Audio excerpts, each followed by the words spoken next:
तपाईको चासोको न्यूजबारे विस्तृतमा बुझ्ने समय हो। खास न्यूजलाई खास कोणबाट हेर्ने समय हो। हरेक दिन यो समयमा हामी साझा र ताजा मुद्दा लिएर तपाईहरुमाझ आउँछौं। नमस्कार, म राजेन्द्र भट्ट। देशभर बाढी पहिरोको विदण्ड, 102 जनाले ज्यान गुमाए, 39 जना बेपत्ता। प्रतिकूल मौसमले उद्धारमा समस्या भएको सरकारी भनाई। प्रधानमन्त्री देउवाको उम्मेदवारी सुरक्षित, बागीलाई सत्ता गठबन्धनको चेतावनी। सिसडोलमा एक घर एक रोजगार नभई एक घर एक रोगी उत्पादन। गोल्छा ग्रुप चिनी मिल बन्द गरेर मिलको जग्गा बेच्ने दाउमा लाग्यो। न्यूज इनसाइडको आजको संस्करणमा देशभर बाढी पहिरोले मचाएको वितण्डा, मंसिर 4 गते हुने निर्वाचनको फलोअप, फोहोरले नदीमा साम्राज्य जमाउन थालेको अवस्था र जिल्लाका विविध सामग्रीहरू पेश गर्नेछौं। नेपालबाट मनसुन बाहिरिने औसत मिति अक्टोबर 2 हो। तर यस वर्ष अक्टोबर 11 भइसक्दा पनि मनसुनी प्रणाली अझै सक्रिय नै छ। अबको 2-3 दिनभित्र मनसुनी प्रणाली केही कमजोर हुन सक्ने अनुमान भए पनि देशभर पानी पर्ने क्रम अझै रोकिएको छैन। अहिले पनि विशेषतः नेपालको पश्चिमी भागमा भारी वर्षा भइरहेको छ। यस वर्ष मनसुन भित्रिए यता बाढी पहिरो लगायत प्राकृतिक प्रकोपका घटनामा परि 110 जनाले ज्यान गुमाएका छन्। अझै 39 जनाको अवस्था अज्ञात छ भने 99 भन्दा बढी घाइते भएको तथ्याङ्क रहेको छ। ठूलो मात्रामा भौतिक क्षति हुँदा पहिरो र डुबानले देशको अवस्था तहस नहस बनाएको छ।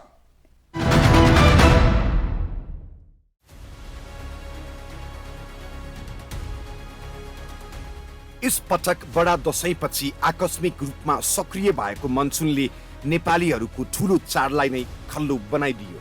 नवमीको दिनदेखि सुरु भएको अविरल वर्षा अझै पनि जारी छ। यस अवधिमा साना ठूला नदीमा जलस्तर बढ्दा तराईका क्षेत्र जलमग्न भए, बाढीले घरखेत डुबायो, भित्र्याउनै लागेको धानबाली नष्ट भयो। पहाडी क्षेत्रमा पहिरोले वितण्डा नै मचायो। सडक सञ्जाल अवरुद्ध भए, दशैं टीका थाप्न थाकथलो गएका र फर्कदै गरेका यात्रुहरू अलपत्र बने। हिमाली क्षेत्रमा वर्षासँगै हिमपात हुँदा स्थानीय एवं पर्यटकहरूले शास्ति नै खेप्नु पर्यो। देशभर बाढी पहिरोले पुर्याएको क्षतिको अवस्था।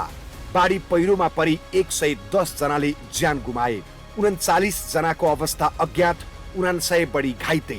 पछिल्लो एक सातामा मात्र 44 बढीको मृत्यु।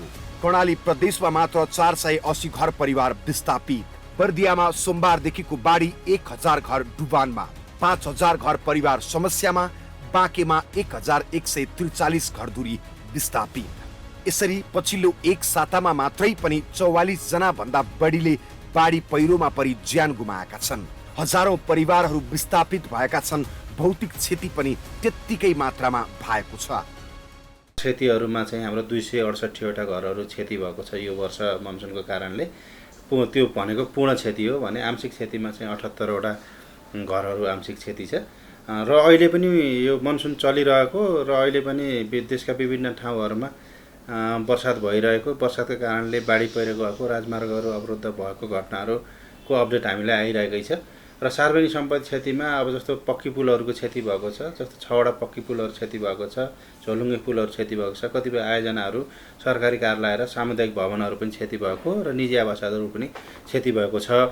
र अहिलेकै आजकै अवस्थालाई हेर्दाखेरि चाहिँ जस्तो मकवानपुर, पर्वत, मनाङ, सुर्खेत, दैलेख, जाजरकोट, जुम्ला, दाङ, रोल्पा, बाजुरा, बझाङ लगायतका जिल्लाहरूमा चाहिँ राजमार्ग र सहायक राजमार्गहरू अवरुद्ध भएको र त्यसमध्ये चाहिँ कतिपय सुचारू भइसक्यो र कतिपय सुचारू हुने क्रम जारी छ।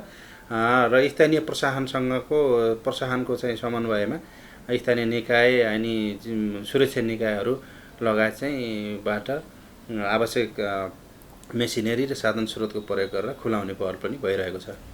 यस वर्षको मनसुनले खुसी भन्दा पनि बढी पीडा दिएको छ। गत जुन 5 मा भित्रिएको मनसुन अक्टोबर 2 मा नै बाहिरिने अनुमान भए पनि अझै सक्रिय छ। मनसुनी प्रणाली सक्रिय हुँदा अहिले पनि पश्चिम नेपालमा वर्षा भइरहेको छ। मध्य मनसुनमा खडेरी परेको पश्चिम नेपालमा करिब एक सातादेखि निरन्तर उच्च वर्षा हुँदा सयौं घरहरू डुबानमा परेका छन् भने धेरैले ज्यान गुमाएका छन्। लुम्बिनी प्रदेशका पूर्वी जिल्लाहरूमा वर्षा केही मात्रामा रोकिए पनि कर्णाली र सुदूरपश्चिम प्रदेशमा उच्च वर्षा जारी नै छ।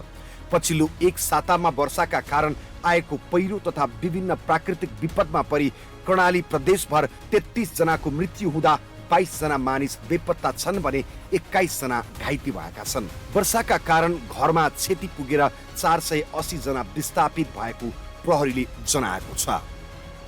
यता बर्दियाको बबई नदीमा 2 दिन अघि आएको बाढीले झण्डै 1000 घर डुबानमा पर्दा 5000 जना स्थानीयवासी समस्यामा छन्। कर्णाली नदीको बाढीले हालसम्म 800 घर डुबानमा परिसकेका छन्। कर्णाली र मोहना नदीको बाढीले कैलालीको भजनी र टिकापुर क्षेत्र पनि प्रभावित भएको छ। कर्णाली र मोहना नदीको तटीय क्षेत्रमा पर्ने भजनी नगरपालिका, टिकापुर नगरपालिका र जानकी गाउँपालिकाका केही वडा लगायतका 638 घर डुबानमा परेका थिए। बाढीका कारण घर डुबानमा पर्दा परिवारका अन्य सदस्यहरू कहाँ छन् भन्ने कुरा पनि थाहा पाउन नसकेको स्थानीयको गुनासो छ। कर्णालीको पानीको बहाव कम हुने छाँटकाँट नदेखिएकाले बर्दियावासी कसरी बाँच्ने भन्ने समस्यामा छन्। बर्दिया जिल्लाकै राजापुर नगरपालिका वडा नम्बर 1 दौलतपुरमा सोमबार बेलुकादेखि गाउँमा बाढी पसेको र बाढीका कारण लगभग 800 घरहरू डुबानमा परेको छ। गाउँ डुबानमा पर्दा समेत उद्धार कार्य नगरेको, गत सालको राहत अहिलेसम्म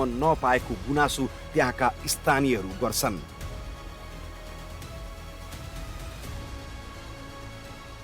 हिजोदेखि खाना पनि खाएको छैन, बस्ने ठाउँ पनि छैन। छोरा बुहारी स्वास्नी कहाँ छन् म बेपत्ता छौँ। हिजोदेखि बारिस आएर खानाको पनि पत्ता छैन, बस्नको पनि पत्ता छैन। के गर्ने हामीले? जोदेखि आएको जुन यो बाढी छ यो हाम्रो यहाँ राजापुर नगरपालिकाको वार्ड नम्बर 1 को यो तपाईँको चनौरा र भदाली भन्ने ठाउँबाट यो दौलपुर गाउँमा प्रवेश गरेको हो। हिजो साँझ लगभग 5 बजेदेखि प्रवेश गर्न सुरु गरेको यो बाढीले यस राजापुर नगरपालिकाभित्रका लगभग तथ्याङ्क त आउन बाँकी नै होला, लगभग 700-800 घरहरू चाहिँ प्रभावित भइसकेका छन्। यस राजापुर नगरपालिकाका विभिन्न वाडाहरूमा यो कर्णाली नदीले वर्षेनी यो बेमौसमी वर्षाका कारण यो बाढी आउने भइरहेको छ गत वर्षदेखि। यसले गर्दा अहिले पनि यो नदी चाहिँ बढ्दो क्रममै छ। अहिलेसम्म पनि नदी चाहिँ घटिरहेको अवस्था चाहिँ छैन। यसैले यहाँका चाहिँ धेरैजसो यस ठाउँका बासिन्दाहरू चाहिँ हामीले हिजो साँझ नै धेरैजसोलाई यो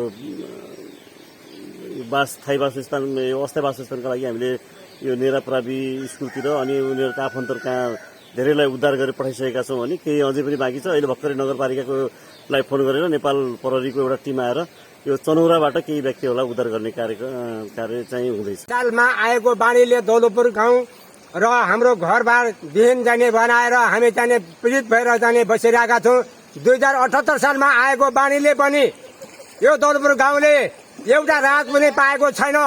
यो देउपा सरकारले अहिलेसम्म दिएको छैन। अन्दै हामी यसमा जाने साह्रै पीडित छौँ र यसमा जाने साह्रै दुखी छौँ। दौलतपुर बासिन्दाहरू धेरै पीडितमा छौँ। बाढीले चाहिँ अहिलेसम्म चाहिँ हाम्रो घरबार विहीन छौँ। 2078 सालमा आएको बाढीले पनि एउटा राहत चाहिँ देउपा सरकारले दिएको छैन। यसैले चाहिँ हामी साह्रै पीडित छौँ। यो सरकारले अहिले आएको बाढीलाई पनि नहेरेपछि यहाँको जनताहरूले शेरबहादुर देउपालाई चाहिँ बर्खास्त गरिदिनु छ। 5 दिनदेखिको अविरल वर्षाको कारणले यो कर्णाली नदीको जलस्तर बढेर सबै दौलतपुर गाउँमा भनौँ यो राजापुर नगरपालिकाको तटीय क्षेत्र सबै डुबानमा परेको छ। बढी प्रभावित यो सधैँभरि यो दौलतपुर टोल, मुर्गोवा, यता केही तिग्रा यो बढी प्रभावित क्षेत्र हो। ट्युनी अहिलेसम्म यहाँ कुनै यस्तो उद्धार कार्य पनि भएको छैन। यो व्यवस्थित पनि गर्न सकेको छैन। यो सधैँभरिको समस्या भएको हुनाले यहाँका जो तटीय क्षेत्रका बासिन्दाहरू छन् यो कर्णाली नदीको यो भेगका सम्पूर्ण यसले यो यातना भोग्दै आएका छन्। यो बाढीग्रस्त क्षेत्रका यो बासिन्दालाई सरकारले उचित व्यवस्था नगरेसम्म, यसलाई स्थानान्तरण नगरेसम्म यहाँको समस्या, यो नागरिक समस्या सधैँभरिको लागि दीर्घकालीन रूपमा रहिरहने हुनाले यो सरकारले यसप्रति सोच्नु, आफ्नो नागरिकको सुरक्षा गर्नको लागि यो गम्भीरतापूर्वक सोच्नको लागि सोच्नुपर्छ भन्ने मेरो धारणा छ। अब नुकसान तो अब यह हो, अब जो दिखाई तो टाउन होगी नहीं।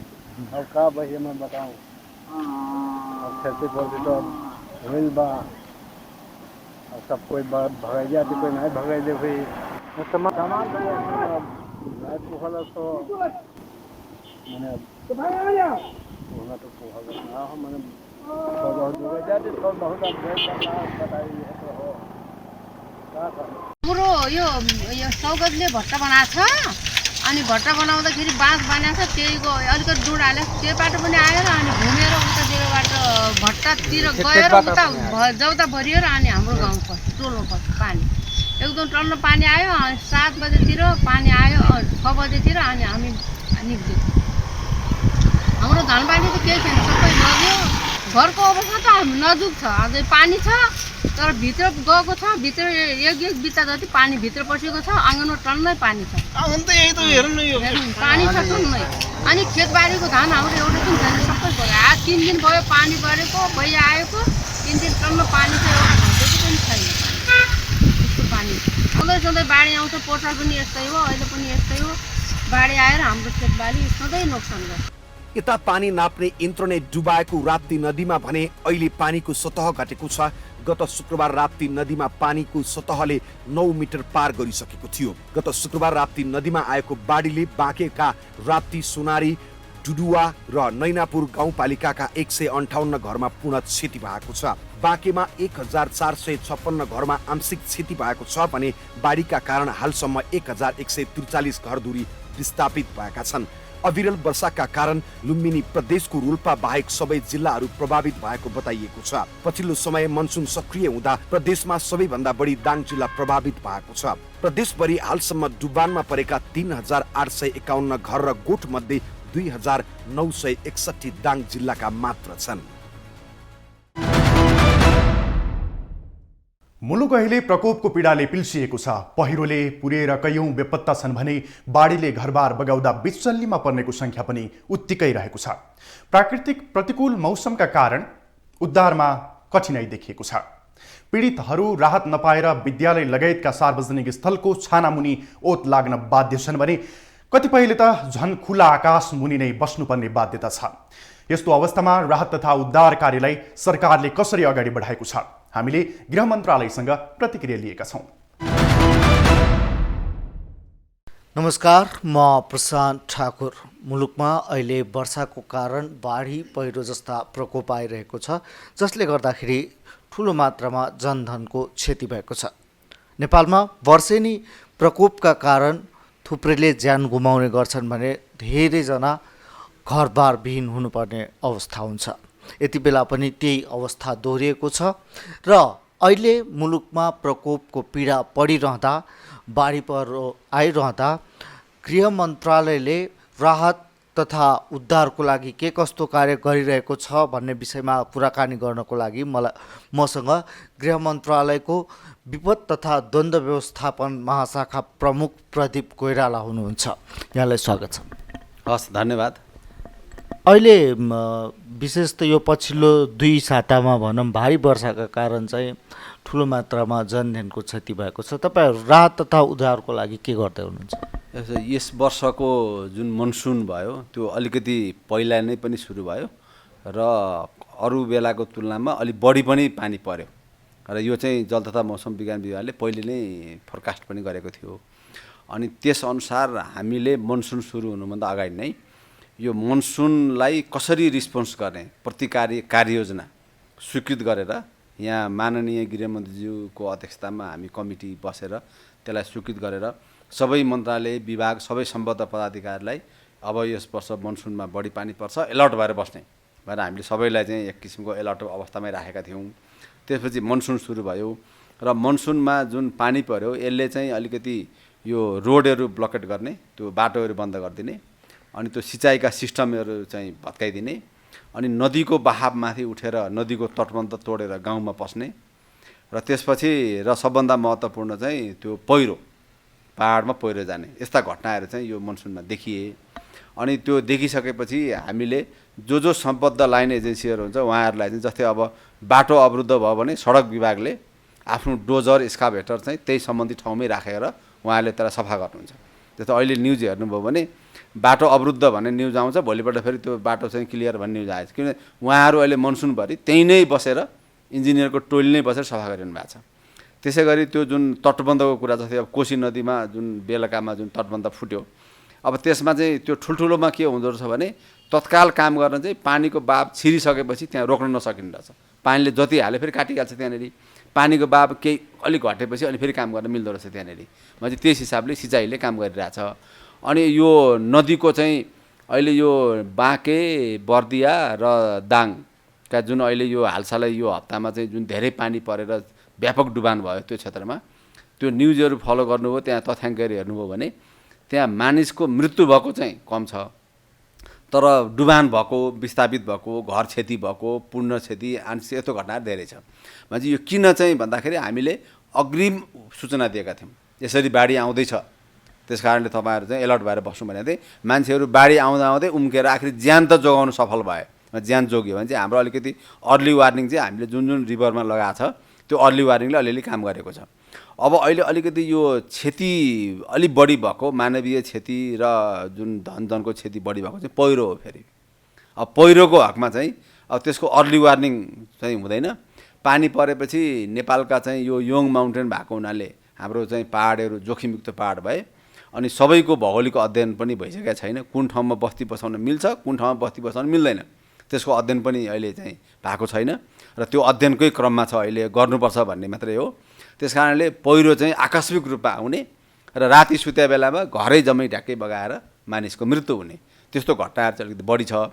अब यो पहिरोको हकमा चाहिँ अब हामीले आगामी दिनमा अलिक बढी काम गर्नुपर्ने देखिन्छ।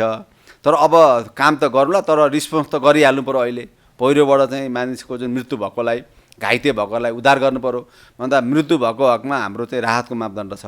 राहतमा चाहिँ ढिलाइ भइरहेको गुनासो आइरहेको छ अहिले विभिन्न जिल्लाहरूबाट पनि। जस्तै कैलालीकै कुरा गर्ने हो भने करिब 500 भन्दा बढी घर परिवारहरू चाहिँ विस्थापित भएको अवस्था छ। उनीहरूको बिचल्लीको अवस्था पटक पटक हामीले पनि तपाईँहरूलाई देखाइरहेका छौँ। यो ढिलाइ चाहिँ किन भएको, तपाईँहरूसँग पूर्व तयारी नभएर हो वा के हो? होइन, त्यस्तो ढिलाइ नै भन्ने त होइन। किनभने जुन अनुसारको तयारी गरिया हुन्छ, यति घर जति अनुमानित क्षति होला, यति घरलाई राहत दिनु पर्ला भने जस्तो किसिमको तयारी गरिया हुन्छ, त्योभन्दा ठुलो र त्योभन्दा बढी एरिया कभर गरेको क्षति भएको आइदियो भने त्यो चिजले अलिक पुग्दैन। अब पुग्ने मान्छेलाई चाहिँ तत्काल पुगिहाल्छ, बाँकी अरूलाई त पुग्दैन, उहाँहरूले त ढिलो महसुस गर्नुहुन्छ। भनेपछि अहिले चाहिँ उहाँहरूलाई हामीले चाहिँ सेल्टरमा ल्याएर राख्ने, सम्बन्धित स्कुल अथवा जुन अलिक अर्को ठाउँ हुन्छ त्यहाँ ल्याएर राख्ने र यो विपद व्यवस्थापन भनेको चाहिँ सरकारले मात्रै होइन कि अन्य गैर सरकारी सङ्घ संस्थाहरू पनि परिचालन गर्छौँ हामीले। यो बेलामा रेड क्रसले पनि राम्रो सहयोग गरेको छ। यस अरू एनजिओ आइएनजिओहरूले पनि हामीले उहाँहरूलाई तपाईँ गर्नुहोस् भन्छौँ र सबैले हामीले त्यो क्षेत्रमा पठाइदिन्छौँ र सबैजना मिलेर उहाँहरूलाई अब नपुग्या जतिलाई उहाँहरूले गरिरहनु भएको छ भने चाहिँ अहिले चाहिँ हामीले उहाँहरूलाई ल्याउने, त्यसपछि त्यो तत्काल अस्थायी रूपमा चाहिँ केही समय 2-4 दिनसम्म बस्ने र पानी तल घटेपछि फेरि पुनः घरमा फर्केर जाने त्यस्तो अवस्थाको सिर्जना त्यहाँ मिलाइया छ।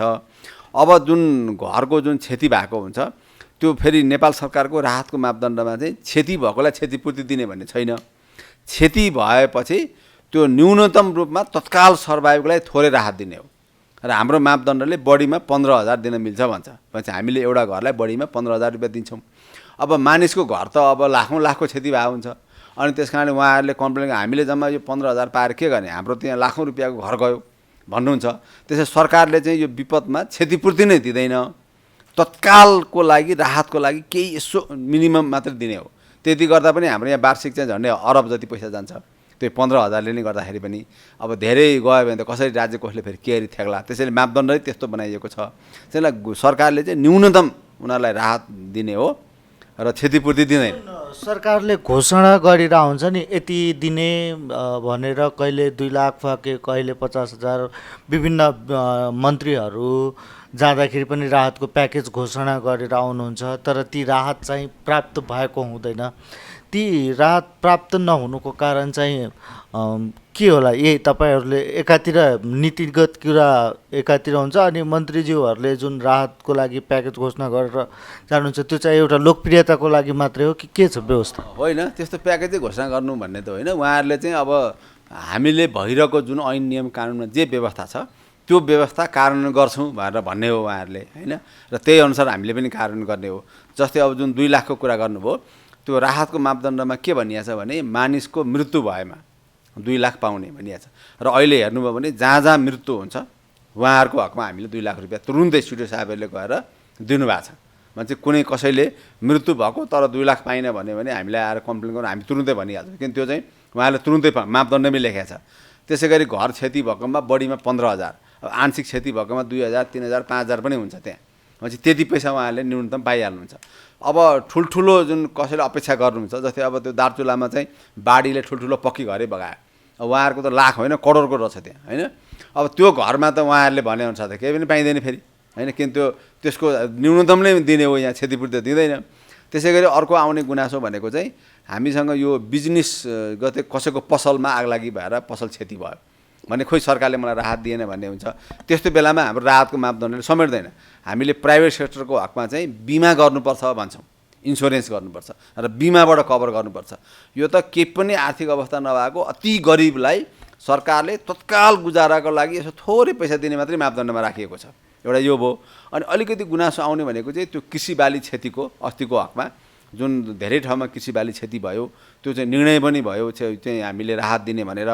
त्यसको हकमा चाहिँ पछि अलिकति यो आर्थिक वर्ष सकिएको कारणले त्यसमा पैसाको निकासा चाहिँ पर्याप्त नभएको कारणले जस्तै हामीले टोटल हिसाब गर्दा हामीलाई 6 अरब जति चाहिने 1 अरब मात्रै हामीलाई प्राप्त भयो त्यो पैसा।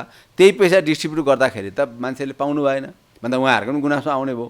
यस प्रकारले गुनासोहरू चाहिँ आइरहन्छ। किन विपद भनेकै यो आफ्नो क्षमताले नभ्याउने, आफ्नो हैसियतले नभ्याएर ठुलो पऱ्यो भने विपद हुने हो। त्यसलाई राम्रोसँग म्यानेज गर्यो भने त त्यो विपदै भएन फेरि होइन। त्यहाँ विपदमा गुनासो आउनु स्वाभाविक हुन्छ। तर त्यो जति गुनासो आउँछ त्यो गुनासोलाई सबै नोट डाउन गरेर हामीले चाहिँ त्यसलाई अब के गर्दा करेक्सन गर्ने भनेर हामी त्यो करेक्सनको वेमा गएर आउँछौँ। त्यस कारण राहत चाहिँ त्यो मृत्यु भएको हकमा र घर क्षति भएको हकमा पाउनुभएको छ। तर ठुल्ठुलो चाहिँ अपेक्षा गरिएको क्षतिपूर्तिकै हिसाबले भनेको चाहिँ त्यस्तो चाहिँ हाम्रो मापदण्डले दिँदैन दिनलाई। अब उद्धारको तिर जाउँ। विशेष त नेपालका विभिन्न धेरै अधिकांश क्षेत्र चाहिँ भौगोलिक रूपले विकट छन्। ती भौगोलिक रूपले विकट क्षेत्रकोमा यदि प्रकोप गएको खण्डमा तपाईँहरूले पूर्वानुमान पूर्व तयारी पनि गरेको भन्नुहुन्छ। त्यस्तो अवस्थामा चाहिँ त्यो उद्धारको लागि चाहिँ के पूर्व तयारी गर्नुहुन्छ? कसरी उद्धार हुँदैछ? अहिले पनि कतिपय ठाउँमा छ जस्तै मुगु, कर्णाली, ती ठाउँहरूमा चाहिँ कसरी उद्धार गर्दै हुनुहुन्छ? हाम्रो जिल्ला विपद व्यवस्थापन समिति भने हरेक जिल्लामा हुन्छ र जिल्ला विपद व्यवस्थापन समितिले तुरुन्त निर्णय गर्छ। निर्णय गरेन भने पनि पछि आएर पनि त्यसलाई समर्थन गर्छ र सुरक्षा निकायहरू त्यसलाई ऱ्यापिड एक्सन फोर्स भनेर चाहिँ हामीले टक्क जिल्लामा राखेको हुन्छ। सुरक्षा निकायहरूलाई के म्यान्डेट दिएको हुन्छ भने काहीँ कतै विपद भयो भने काहीँ आदेश लिइरहनु पर्दैन, विपदमा तुरुन्त परिचालन हुने र परिचालन भइसकेपछि पछि आदेश त्यसलाई समर्थन गर्ने हो। म्हणजे त्यसरी हाम्रो सुरक्षा निकायहरू अलर्ट अवस्थामा छ। नेपाली सेना, सशस्त्र प्रहरी, नेपाल प्रहरीका जवानहरू सबैजना विपदको साथ अलर्ट अवस्थामा छन्, तुरुन्त उद्धार राहत गर्छन्। अब कहीँ कहीँ के हुन्छ भने अति दुर्गम ठाउँ हुन्छ जहाँ कि जिल्लाका सुरक्षा निकायका मान्छेहरू पुग्नेलाई चाहिँ दिनभरि लाग्छ, भोलिपल्ट लाग्छ। अति दुर्गम ठाउँहरूमा पहिरो गयो, मान्छे च्यापियो, त्यहाँ मान्छे घाइते भयो भनेर हामीलाई खबर आएपछि यहाँबाट तुरुन्त हेलिकप्टर परिचालन हुन्छ। तपाईँले हिजो यही हप्ता मात्रै हेर्नुभयो भने कालीकोट अथवा हुम्ला अथवा त्यहाँ त्यो हेलिकप्टरको मुभमेन्ट भइरहेछ। त्यहाँनिर हेलिकप्टर जाने, त्यसपछि बिरामीलाई लिएर आउने, त्यस्तो मुभमेन्ट भएको छ। अब 2-4 चोटि बरु फेरि कतिपय ठाउँमा चाहिँ अलिकति त्यो हामीले टाइमली उद्धार भएन भने चाहिँ हेलिकप्टर जाने, मौसम खराब भएर ल्यान्ड गर्न नसकेर फर्केर आउँछ फेरि। अन्त त्यसरी उद्धारको चाहिँ हेलिकप्टरको व्यवस्था मिलाइएको छ त्यो अति दुर्गममा ठाउँमा। तर जहाँ जिल्लाको सदरमुकामबाट जान सकिन्छ र जिल्लाको सदरमुकाममा इलाज गर्न ल्याउन सकिन्छ त्यो ठाउँमा हाम्रो सुरक्षा निकाय नै गएर उसलाई लिएर आउँछ।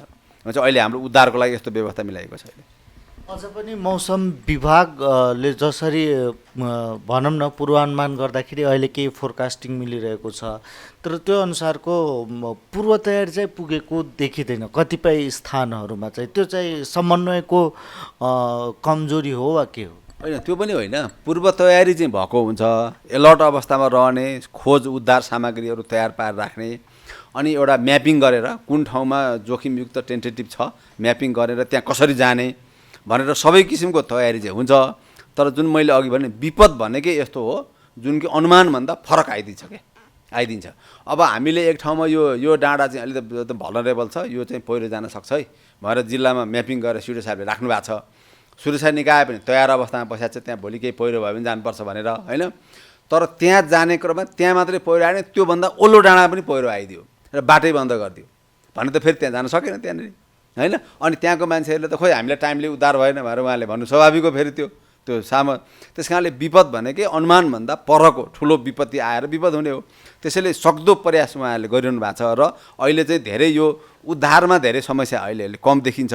बरु हामीलाई आरोप चाहिँ के आउँछ भने अब अलिकति मान्छेहरूले भनिरहने कुरा चाहिँ अब तपाईँहरूलाई यो पहिरो जाने त पहिले थाहा थियो, यो पहिरो चाहिँ रोक्न चाहिँ किन आउनु भएन, तपाईँले पहिरो नियन्त्रण चाहिँ किन गर्नु भएन होइन। अथवा खोला बढ्छ भने थाहा थियो, खोलाको तटबन्ध चाहिँ यहाँ भाँचिन्छ या फुट्छ भन्ने त पहिल्यै अनुमान थियो नि त। तटबन्धमा दह्रो तटबन्ध हालेर गर्नु पर्दैन भन्ने कुरा चाहिँ उहाँहरूले हामीलाई बेला बेला भन्नुहुन्छ। त्यो फेरि जायज छ है फेरि, किनभने नेपालमा यो मैले अघि जुन भने यो जियोलोजिकल अध्ययन गरेर कुन कुन डाँडोमा पहिरो जान सक्छ भनेर एक किसिमको अध्ययन गरेर त्यो डाँडोमा चाहिँ जोखिम न्यूनीकरणका कामहरू पर्याप्त गर्नुपर्छ क्या। त्यो चाहिँ एकदम त्यो चाहिँ गर्न सकेका छैन। त्यो नगरेका कारणले बेला बेला पहिरो गइरहन्छ। अनि गृह मन्त्रालयले बढी काम, सुरक्षा निकाय बढी परिचालन हुनुपर्छ। त्यसैले अहिले के गरिएको छ भन्दाखेरि गृह मन्त्रालय अन्तर्गत विपद जोखिम न्यूनीकरण तथा व्यवस्थापन प्राधिकरण भनेर अफिस खडा गरेछ, एउटा अफिस छ त्यहाँनिर। र त्यो प्राधिकरणको उसको TOR-मा चाहिँ जोखिम न्यूनीकरणको लागि अध्ययन गर्ने र जोखिम न्यूनीकरण गर्नलाई चाहिँ विभिन्न मन्त्रालयहरूले गर्नु, जस्तै पहिरो नियन्त्रण त सम्बन्धी मन्त्रालयले गर्नुपर्छ, सिँचाइको चाहिँ नदी नियन्त्रण सम्बन्धी मन्त्रालयले गर्ने हो। त जुनले जस्तो जिम्मा छ त्योलाई गर्न लगाउने, त्यहाँनिर गर्न लगाउने, त्यसपछि त्यो अनुगमन गर्ने, कति भयो भने हेर्ने र आगामी दिनमा हाम्रो जोखिम नै कम गर्ने भन्ने एउटा चाहिँ त्यो मेकानिजम हामीले सुरु गरेका छौँ। त्यसै गरी यसको सबभन्दा महत्त्वपूर्ण चाहिँ डिजास्टर फाइनेन्सिङ भन्छ, भनेको डिजास्टरको उद्धार गर्ने मात्रै डिजास्टर होइन क्या, त्यो हुनै नदिने चाहिँ त्यही गर्नु पऱ्यो नि त। त्यसको लागि चाहिँ धेरै पैसा लगानी गर्नुपर्छ। अहिले नेपाल सरकारले हेर्नुभयो भने बजेटको चाहिँ एलोकेसन हेर्नुभयो भने डिजास्टर फाइनेन्सिङमा कति रुपियाँ खर्च गर्यो भन्यो भन्दा हामीले त्यो कुनै सिग्निफिकेन्ट एमाउन्ट भन्नै सक्दैनौँ क्या, किनभने हाम्रो त्यो अगाडि नै खर्च गर्ने हाम्रो त्यो बजेटै भ्याउँदैन। अब डिजास्टर भएको बेलामा हामी जाने कुरा भइहाल्यो, तर अगाडि खर्च गर्नलाई त हामीसँग फाइनेन्सिङको मेकानिजम हुनु पऱ्यो नि त। त्यस कारण अहिले चाहिँ अब यो कोषको कुरा गरिएको छ, अहिले डिजास्टर कोष, डिजास्टर फाइनेन्सिङ गरेर हामीले अगाडि नै त्यहाँ काम गर्न सक्यौँ र पहिरो नै रोक्न सक्यौँ भने हाम्रो चाहिँ धेरै धनजनको क्षति हुन्छ। त्यो खालको अहिले मेकानिजम चाहिँ गरिएको छ। अब यो प्रकोपलाई रोक्नलाई प्रविधिको प्रयोगमा चाहिँ कतिको अगाडि छ गृह मन्त्रालय? प्रविधिको अधिकतम प्रयोगको लागि चाहिँ के योजनाहरू छ तपाईँहरूसँग? अब प्रविधिको प्रयोग गर्नुपर्छ होइन। त्यसमा चाहिँ इन्जिनियरिङ टेक्नोलोजी, जस्तै पहिरो जानेमा त त्यहाँ चाहिँ सिम्पल खालको एउटा राम्रो किसिमले वृक्षारोपण मात्रै गऱ्यो भने पनि त्यो डाँडो चाहिँ जोगिन्छ होइन, त्यसरी गर्न सकिन्छ। त्यसले यो सबै कामहरू गर्नुपर्छ। यो काम गर्नको लागि चाहिँ गृह मन्त्रालयले भन्दा पनि गृह मन्त्रालयले समन्वय गर्ने, सम्बन्धित मन्त्रालयहरूले गर्ने आफ्नो जिम्मा होइन। त्यसैले हामीले बेला बेलामा के गर्छौँ भने विभिन्न मन्त्रालयका फोकल पोइन्टको मिटिङ बोलाइरहन्छौँ, यहाँ छलफल गर्छौँ। तपाईँहरूले खोइ कति गर्नुभयो भनेर हामीले सोध्छौँ भन्दा हामीले समन्वय गर्ने। अनि हाम्रो पनि अपेक्षा के भने सम्बन्धित मन्त्रालयहरूले आफ्नो काम राम्रोसँग गरिदिएर चाहिँ यो जोखिमलाई कम गराउने काम धेरै गरिदियो भने गृह मन्त्रालय अन्तर्गत रहेको सुरक्षा निकायहरू चाहिँ अब कम परिचालन हुनुपर्छ क्या, हामीलाई पनि त राम्रो। त्यसैले हामी लागिरहेको हुन्छौँ होइन। त्यसैले हाम्रो आगामी दिनमा मैले भने अलिकति त्यसलाई बजेट छुट्याउनु पऱ्यो, नयाँ नयाँ प्रविधिहरू प्रयोग गरेर त्यो कसरी रोक्न सकिन्छ रोक्न पऱ्यो, त्यस्तो कामहरूमा अलि लाग्न पऱ्यो भन्ने चाहिँ हाम्रो अहिलेको हाम्रो प्रयासहरू नै त्यही भइरहेछ अहिले। अब अन्तिममा यो जुन 1 साता वा 2 साता भनौँ यस बिचमा चाहिँ जुन जनधनको क्षति भएकाहरू छन् तिनीहरूको हातमा चाहिँ प्रत्यक्ष रूपमा राहत कहिलेसम्म पुगिसक्छ? जस्तै यहाँले भन्नुभएको छ 15,000सम्मको जुन राहत छ त्यो कहिलेसम्म पुगिसक्छ? र कतिपयले गुनासो गर्छन् केही नपाएको, 2 पोका चाउचाउ 2 पोका चामल बाहेक केही नपाएको, त्यो पनि सायद रेड क्रस कसैले दिएको हुन्छ। सरकारी राहत पाउँदै नपाएका पनि छन्, तिनीहरूसम्म छिटो राहतको प्याकेज पुर्याउन के गरिरहनु भएको छ, कहिलेसम्म पुग्छ? हो, अब हामीले जुन अघि रेड क्रस अथवा अरूहरूले दिएको छ, सरकारले दिएको छ, त्यो सरकारले उनीहरूलाई दिन भनेर पठाएको भनेको विपद व्यवस्थापन भनेको सरकारले आफैले दिने भन्दा पनि अरूहरूलाई परिचालन गर्ने हो। जस्तै रेड क्रसलाई फलानो ठाउँमा, फलानो गाउँमा, फलानो ठाउँमा गएर फलाना दिनु, यसमा सरकारको बजेट पनि जान्छ? बजेट होइन, उहाँहरूकै बजेट हुन्छ भनेको उहाँहरूकै बजेटमा हामीले परिचालन गर्ने हो क्या। र अनि कसलाई दिनुभयो त्यसको लिस्ट पनि लिएर आएर उहाँले हामीलाई दिनुहुन्छ। त्यसरी यो अहिले त्यसरी काम भइरहेछ क्या। भनेको सरकारको जिम्मा भनेको कतिपय काम आफू गर्ने र कतिपय कामहरू अरूलाई गराउने हो क्या। यो गराउने क्रममा हामीले राहत बाँड्छौँ। तर जुन यो जस्तै अब सरकारले भन्दा ठ्याक्कै जिल्ला प्रशासनमै आएर पाइने भनेको चाहिँ मानिसको मृत्यु हुँदाखेरि जुन 2 लाख रुपियाँ पाइन्छ त्यो चाहिँ उहाँहरूले खबर गर्ने बित्तिकै भर्सक त्यही दिन नभए भोलिपल्ट उहाँहरूले पाइरहनु भएको छ। एकदम त्यो चाहिँ पाइहाल्नुहुन्छ, त्यसमा चाहिँ ढिलो छैन, किनभने हामीसँग पैसा अलरेडी छ, कोषमा पैसा छ। अनि यो जुन घर क्षति भएको जुन यहाँ चाहिँ बढीमा जुन 15,000 पाइने हुन्छ त्यसमा अब आंशिक क्षति भएको 2,000 5,000 पनि छ त्यहाँनिर। त्यो 15,000 भनेको त हाइएस्ट हो। त्यो पैसा पाउनको लागि चाहिँ एउटा त्यो डेटाले पुष्टि गर्नुपर्छ, जस्तै घर क्षति भएको उहाँको हो कि होइन, त्यसको चाहिँ फोटो होला, त्यसको तथ्य होला, मुचुल्का होला, त्यो सबै कागज डकुमेन्ट भेला पारेर जिल्ला प्रशासनमा बुझाएपछि त्यो पैसा पाइन्छ। भने अलिकति त्यो डकुमेन्ट पुर्याउनु चाहिँ अलिकति टाइम लाग्छ, त्यो भने त्यसलाई अब 1 हप्ता 2 हप्ता लाग्ला। त्यो सबै डकुमेन्ट पुगेपछि उहाँले खुइखुइ पाइरहनुहुन्छ। र हामीले अझ के गरेका छौँ भने पहिला दिने पछि समितिबाट अनुमोदन गराउने क्या। जस्तै अब विपद व्यवस्थापन समितिको बैठक बसेर दिने भने त बैठक फेरि कहिले बस्ला कहिले ढिलो हुन्छ नि त। त्यस कारण पहिला यो डकुमेन्ट कागजले घर क्षति भएको हो भन्ने पुष्टि भयो, मुचुल्काहरू आयो, पुष्टि भयो भने उहाँहरूलाई पैसा दिने र पछि गएर समर्थन गराउने भने त्यस कारणले उहाँहरूले पैसा छिटै पाउनुहुन्छ। तर डकुमेन्ट कागजले चाहिँ पुष्टि गर्नु पऱ्यो। अब अहिलेको यो हप्ताको कुरा गर्नुभयो भने त पहिरो गइरहेछ, मान्छेको ज्यानै जोखिम छ, पहिरोमा परेका घाइतेहरूलाई त्यहाँबाट झिकेर हेलिकप्टरमा चाहिँ अस्पतालसम्म ल्याउनलाई अलि मान्छे लागिरहेछन् भने त्यो 15,000मा त अलि यो हप्ता त पक्कै लाग्दैनन् हैन। पहिले त ज्यानै जोगाउनु पऱ्यो नि मान्छेको हैन। अनि मान्छेको ज्यान जोगिसकेपछि अनि त्यसपछि यो हामीले तत्काल राहतको कुराहरू अब अर्को हप्तादेखि उहाँहरूले पाउन सुरु गर्नुहुन्छ। जस्तै उनीहरूको तत्काल व्यवस्थापनको लागि चाहिँ के हुन्छ, अनि जुन घाइते प्रकोपमा परेर घाइते भएका उपचार खर्च चाहिँ सरकारले नै त्यसमा हामी लेखेकै छौँ, प्रकोपमा परेर उपचार गर्न ल्याउँदाखेरि सरकारी अस्पतालमा उपचार गराइन्छ र त्यो उपचारको खर्च चाहिँ बिल यहाँ पठाउँछ र बिल यहीँबाट पेमेन्ट हुन्छ। भनेको नेपाल सरकारले नै त्यो बिल पेमेन्ट गरिदिन्छ, गृह मन्त्रालयबाटै पेमेन्ट हुन्छ, उपचार खर्च पाइन्छ हैन। त्यसमा चाहिँ त्यही छ। अब जुन यो तत्काल बसोबासको भन्नुभयो नि, त्यो चाहिँ के भन्छ, कसैको घर पहिरोमा पर्यो, पहिरो गयो, अब उहाँहरूले गएर बस्ने ठाउँै छैन, फेरि घरै छैन, अब गइसक्यो त्यहाँ पहिरोमा, मान्छे उहाँहरूलाई त टेम्पोररी सेल्टरमा राख्नुपर्छ नि, मान्छे त्यसलाई चाहिँ पाल त्रिपाल टेन्टहरू चाहिन्छ हो। अहिले हामीले हरेक जिल्लामा चाहिँ गोदाम घरमा पाल त्रिपाल टेन्ट राखेका छौँ त्यहाँ। र केसम्म भनेको छ भने तपाईँहरूको त्यहाँ जिल्लाकोले पुग्दैन भने तुरुन्तै त्यो प्रदेशको सदरमुकाममा गोदाम घर छ, त्यहाँ भन्नुहोस्, त्यहाँबाट तुरुन्त मुभ भइहाल्छ। जस्तै तपाईँले आजै मात्रै भन्नुभयो भने एउटा भन्ने यो हेलिकप्टरमा अहिले यो पाल त्रिपाल टेन्टहरू गइरहेछ अहिले कर्णाली एरियातिर। यो अस्ति यो दार्चुलाको हकमा पनि सुनसरीबाट हेलिकप्टरमा सबै त्यहाँ ढुवानी गरियो। त्यस कारणले त्यो तत्काल बसोबासका लागि पाल त्रिपाल टेन्टहरू चाहिँ हाम्रो राहत सामग्रीको रूपमा हेलिकप्टरबाटै हामीले पुर्याउने व्यवस्था मिलाउँछौँ। त्यो खालको मेकानिजम छ। तर अब फेरि गुनासो के आउँछ भने अब त्यो पाल त्रिपाल टेन्टमा त बस्यो, अब कति जेल भने अब घर गइसक्यो, अब मलाई त अलिकति थाहै बसोबास गरिदिनु पऱ्यो नि भन्ने हुन्छ। त्यसको लागि चाहिँ हाम्रो त्यसलाई पुनर्निर्माणको प्याकेज भनिन्छ। भनेको पुनर्निर्माणतिर जानु पऱ्यो क्या, डिजास्टरको त फेरि सकियो, अब पुनर्निर्माणमा जानु पऱ्यो। अनि पुनर्निर्माणको लागि चाहिँ हाम्रो प्राधिकरणले के गर्छ भने त्यहाँ जान्छ, अध्ययन गर्छ, त्यस्तो घर कतिवटा छ, कतिवटा घर बनाउनु पर्छ, अनि त्यसपछि सम्भाव्य जग्गा कहाँनेरि छ, कहाँनेरि बनाउनु मिल्छ भनेर उसले एउटा प्याकेज बनाएर अनि त्यो सबै कुरा लगेर चाहिँ फेरि शहरी विकास मन्त्रालयमा त्यसलाई दिन्छ र शहरी विकास मन्त्रालयले पुनर्निर्माणको आयोजना भएर चलाउँछ। अनि त्यसपछि अब त्यो आयोजनाले गर्छ। जस्तै अस्तिको भूकम्पको पनि जुन पुनर्निर्माण प्राधिकरणले गर्यो त्यसमा चाहिँ अहिले टेन्टेटिभ चाहिँ भन्दा करिब 8 लाख जतिवटा घरलाई उसले पुनर्निर्माण गरेको भन्ने तथ्याङ्क छ त्यहाँ हामीसँग हैन। मतलब घरहरू गरिरहेछ, तर त्यसको पुनर्निर्माणको हकमा चाहिँ अलिकति समय लाग्छ, किन सबै प्राविधिक प्रतिवेदन चाहियो, सबै डकुमेन्टहरू पुर्याउनु पऱ्यो र अनि शहरी विकास मन्त्रालयले उसको जिम्मा हो फेरि, अनि उसले त्यसलाई अगाडि बढाउँछ। तर त्यसको भूमिका पूर्वाधार चाहिँ हाम्रो प्राधिकरणले तयार पारिदिन्छ। अनि गृह मन्त्रालयबाट हामीले चाहिँ ओभरअल समन्वय गर्छौँ, बेला बेलामा बोलाएर के हो, कति कस्तो भइरहेछ, के भयो भन्छौँ, त्यसलाई अनुगमन गर्छौँ, त्यसको रिपोर्टहरू बनाउँछौँ। त्यसको ओभरअल जिम्मेवारी चाहिँ यहाँ रहन्छ। हस्, यहाँलाई समयको लागि धेरै धेरै धन्यवाद। हस् हस्, धन्यवाद। यो मलाई पनि अहिले यो मेरो भन्ने मौका दिनुभएकोमा यहाँलाई पनि धन्यवाद। अहिले पनि केही समय वर्षा हुने मौसम पूर्वानुमान महाशाखाले अनुमान गरिरहँदा मुलुकका कतिपय स्थानमा प्रकोपको जोखिम कायमै छ। त्यसैले जोखिमयुक्त क्षेत्रमा बसोबास गर्नेहरूले आवश्यक सतर्कता अपनाउनुहोला। प्रधानमन्त्री तथा नेपाली कांग्रेसका सभापति शेरबहादुर देउवा विरुद्ध कर्णबहादुर मल्लले दिएको उजुरी मुख्य निर्वाचन अधिकृतको कार्यालयले खारेज गरिदिएको छ।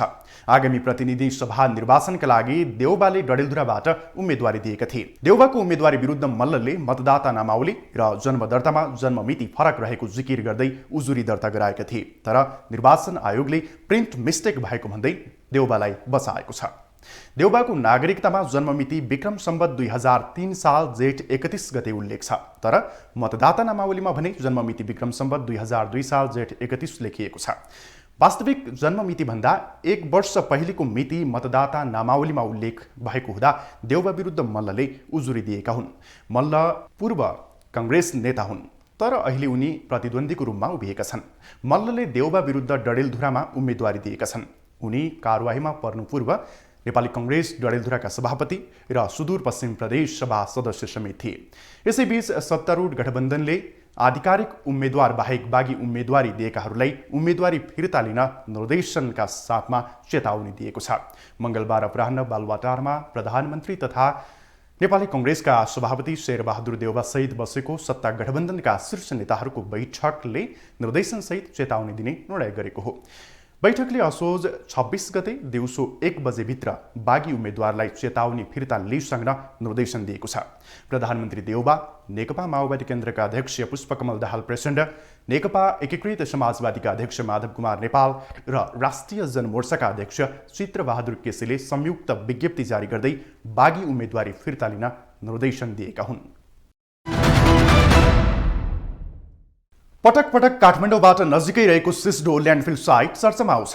कहिलेकाहीँ महिनै पछि, कहिलेकाहीँ त हप्तै पछि चर्चामा हुन्छ यो गाउँ। नुवाकोट जिल्लामा अवस्थित सिस्डोल नेपालको सबैभन्दा ठूलो फोहोर फाल्ने स्थान बन्यो र बनाइयो। यो स्थान सुन्दर छ, तर यसको सुन्दरतामा 17 वर्षदेखि फोहोरको ग्रहण लागेको छ। निरन्तर फ्यालिएको फोहोरको व्यवस्थापन हुन नसक्दा सिस्डोलवासी मानसिक पीडासहित विभिन्न शारीरिक रोगले पनि ग्रसित बनेका छन्। सिस्डोलमा फोहोर फ्याँक्दा एक घर एक रोजगारी भनेर सम्झौता गरियो, तर दुःखको पाटो एक घर एक रोगी भने सिस्डोलमा भेटिए। सिस्डोलवासीहरू बढीमा क्यान्सर र मुटु रोगका बिरामी भेटिएका छन्। आफैमा गन्हाउने फोहोरले वातावरणमा पार्ने असर कुन हदसम्म होला त्यसको जवाब बनेको छन् सिस्डोलवासीहरू।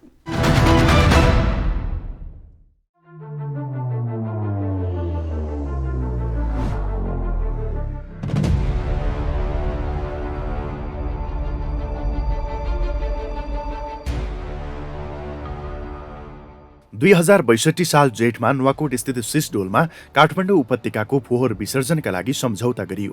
3 वर्षका लागि भनेर सिस्डोललाई डम्पिङ साइटको रूपमा सम्झौता गरिएको थियो, तर यो स्थानमा फोहोर फ्याँक्ने काम भने रोकिएन। करिब 22 लाखभन्दा धेरै मानिस बसोबास गर्ने काठमाडौँ उपत्यकाको दैनिक 1200 मेट्रिक टन फोहोर त्यहाँ फ्याँक्ने गरिन्थ्यो। अहिले यो फोहोर बन्चरी डाँडामा फ्याँक्ने भए पनि सिस्डोलवासीको पीडा कम भएको छैन।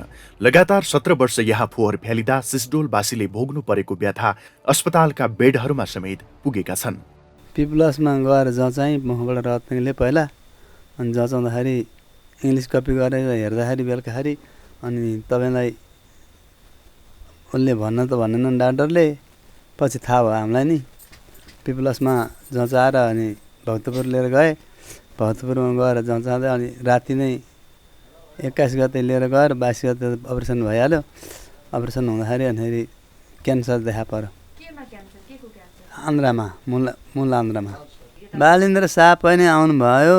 अनि उहाँले के भन्नुभयो भने पहिला आउँदाखेरि म यो पाप बोकेर छौँ, हामीले के सिस्टोलवासीहरूले यत्रो उ गरेर छन्, पहिला म यसको समस्या समाधान नगरेसम्म हामी माला लाउँदिनँ, फुलको माला लाउँदिनँ भनेर हिँड्नुभएको थियो।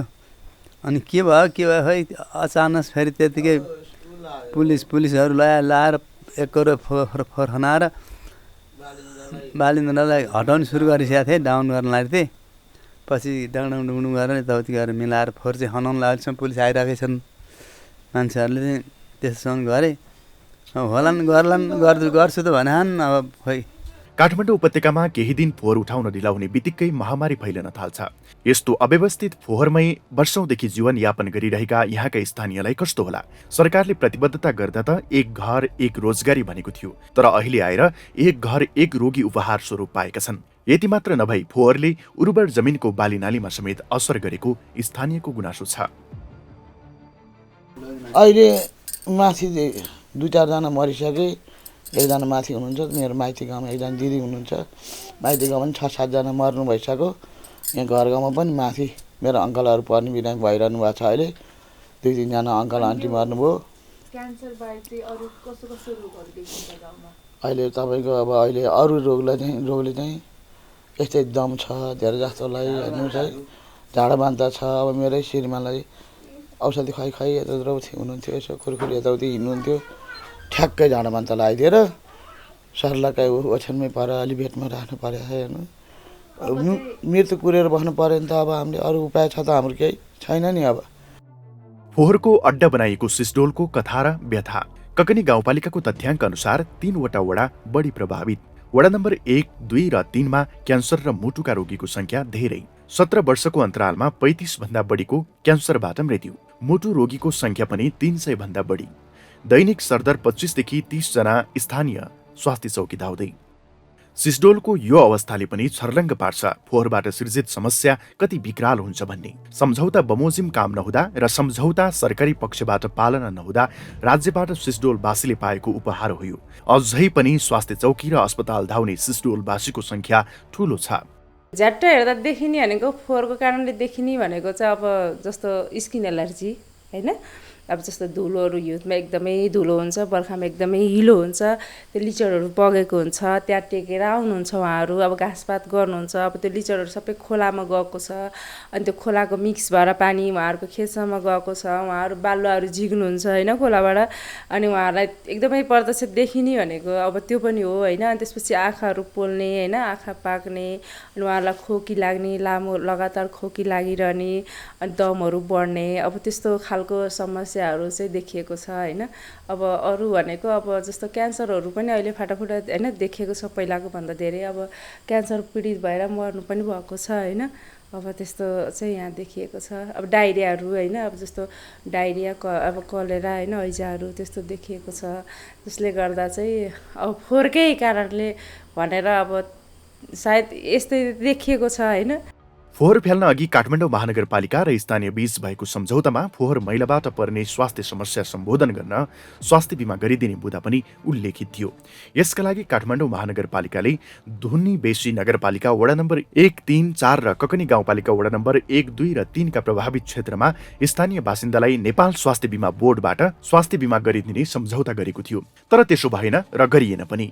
एक घर एक रोजगारीको नारा त कहाँ पुग्यो। त्यसमाथि रोग थपिँदा स्थानीयका लागि भनेर व्यवस्था गरिएको स्वास्थ्य बिमाको लाभ पनि कुनै स्थानीयले लिन पाएनन्, जसका कारण एक घर एक रोजगारी होइन, एक घर एक रोगी भए यो सुन्दर गाउँका बासिन्दा। कोही छाला रोगले, कोही दम रोगले पीडित छन् त कोही क्यान्सरले पीडित छन्। फोहोर फाल्न अहिले रोकिए पनि 17 वर्षदेखि अव्यवस्थित फोहोरबाट पाएको उपहारले भने कहिले छोड्ने हो यिनीहरूलाई नै थाहा छैन।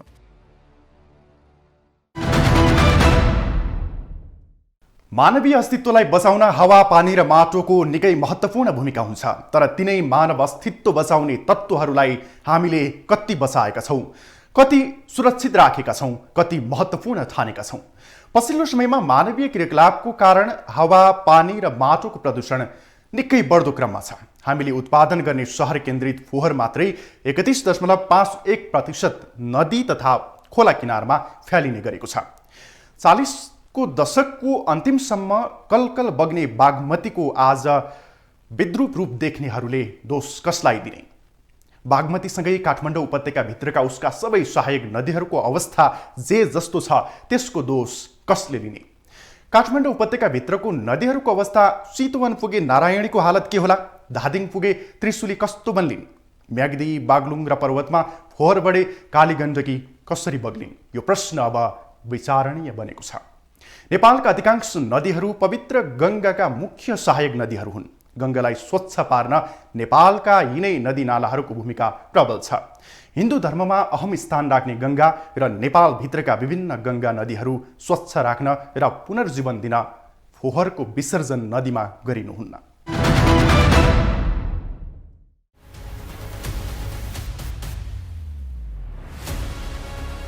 देशभरका सहरहरूबाट वर्षमा 10 लाख टन फोहोर उत्पादन हुने गर्छ। सहर केन्द्रित उत्पादन हुने फोहोर मैला मध्ये करिब 31.51% अर्थात् 3,15,069 टन फोहोर मैला नदी तथा खोला किनारमा फालिने गरेको केन्द्रीय तथ्याङ्क विभागको एक अध्ययनले देखाएको छ। वार्षिक रूपमा विभिन्न क्षेत्रबाट हुने फोहोर उत्पादन आवासीय क्षेत्रबाट 3,86,690 टन फोहोर उत्पादन, व्यापारिक क्षेत्रबाट 2,45,884 टन, शैक्षिक संस्थाबाट 1,03,244 टन, स्वास्थ्य सेवा क्षेत्रबाट 1,01,507 टन, औद्योगिक क्षेत्रबाट 94,392 टन फोहोर उत्पादन। खोला तथा नदीहरूमा फ्यालिने गरेको फोहोरले समग्र वातावरण र नदीलाई नै प्रदूषित गराउँदै आएको छ। यसले गर्दा धेरै खोला नालाहरू सुक्दै गएका छन् भने पानीबाट लाग्ने रोगहरू पनि बढ्दो क्रममा छन्। रोग चाहिँ त प्रकृति हो। प्रकृतिमा प्रकृतिलाई मान्छेले झेप्यो भने प्रकृतिले विभिन्न किसिमको होइन अहिलेको मान्छेहरूको सभ्यतासँग जुझ्ने हतियार बनाउँछ। जस्तै कि हामीले देख्यो नि अब 2-3 वर्ष अगाडि होइन कोभिड भनेर आयो होइन। अहिले पनि होइन वैज्ञानिकहरूले के छ डर, वैज्ञानिकहरूको हरेक संसारमा अरबौँ कुखुरा मारिन्छ हरेक दिन होइन। अनि कुखुरामा पनि विभिन्न किसिमको भाइरसहरू हुन्छ। अनि त्यो विभिन्न किसिमको भाइरसहरू त्यो म्युटेट गर्ने हुन्छ। नयाँ किसिमको भाइरस चाहिँ भनेर कोभिड जस्तै नयाँ भाइरस आउँछ भने एकदम विश्वको होइन स्वास्थ्यकर्मी चिन्तित भएको छ। त्यसैले होइन बर्ड फ्लू आयो भनेदेखि विभिन्न सरकारहरूले अब होइन मरेको पन्छीहरू गाड्नु पर्यो भन्छन्। त्यो मेन कारणै त्यो हो। त्यस्तै अब हाम्रो होइन सबै नदी प्रदूषित भयो। अस्ति 2-3 महिना अगाडि छ सबै तोलमा फोहोर जम्मा भयो भन्ने पनि भन्थ्यो भने त विभिन्न किसिमको रोगहरू आउन सक्छ। अनि प्रकृतिले कुन बेला कति कडा रोग बनाउँछ भन्ने हाम्रो मान्छेको आकलनभन्दा बाहिरको कुरा हो होइन। बेलायतमा कोभिडको सुरुमा होइन अब फ्रान्समा बेलायतमा अस्पतालमा मान्छेहरू यङ मान्छेहरू पनि होइन किरा मर्ने जस्तै फट्ट मर्यो। त्यस्तो रोग पनि आउन सक्छ होइन। रोग त पक्कै आउँछ तर कति कडा रोग आउँछ त्यसले कति हजार मान्छे मार्छ। हाम्रो सभ्यतालाई कस्तो असर पार्छ भन्ने कुरा हो। त्यो अब हामीले अब हेर्दै जानुपर्छ। त्यसमा केही कुराहरू गर्न सकिन्छ तर यस्तै हुन्छ भन्ने ठम्म्याउनु चाहिँ गाह्रो हुन्छ।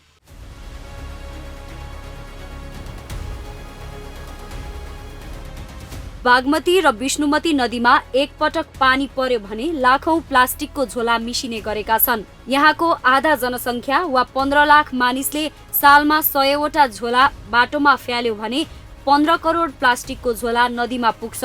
15 लाखले 50वटा मात्र फाले पनि 1.5 करोड झोला हरेक साल नदीमा पुग्छ। त्यो 200वटा ठाउँमा त जाली लगाएर डोरीले बाँध्यो भने त त्यो सहरबाट आउने प्लास्टिक सबै त्यही जालीमा बस्छ होइन। जालीमा बसेपछि अनि एकजना मान्छेले अनि जालीमा जम्मा भएको प्लास्टिक छ कि के छ सिसी छ कि सबै निकाल्न लगाइदियो भयो।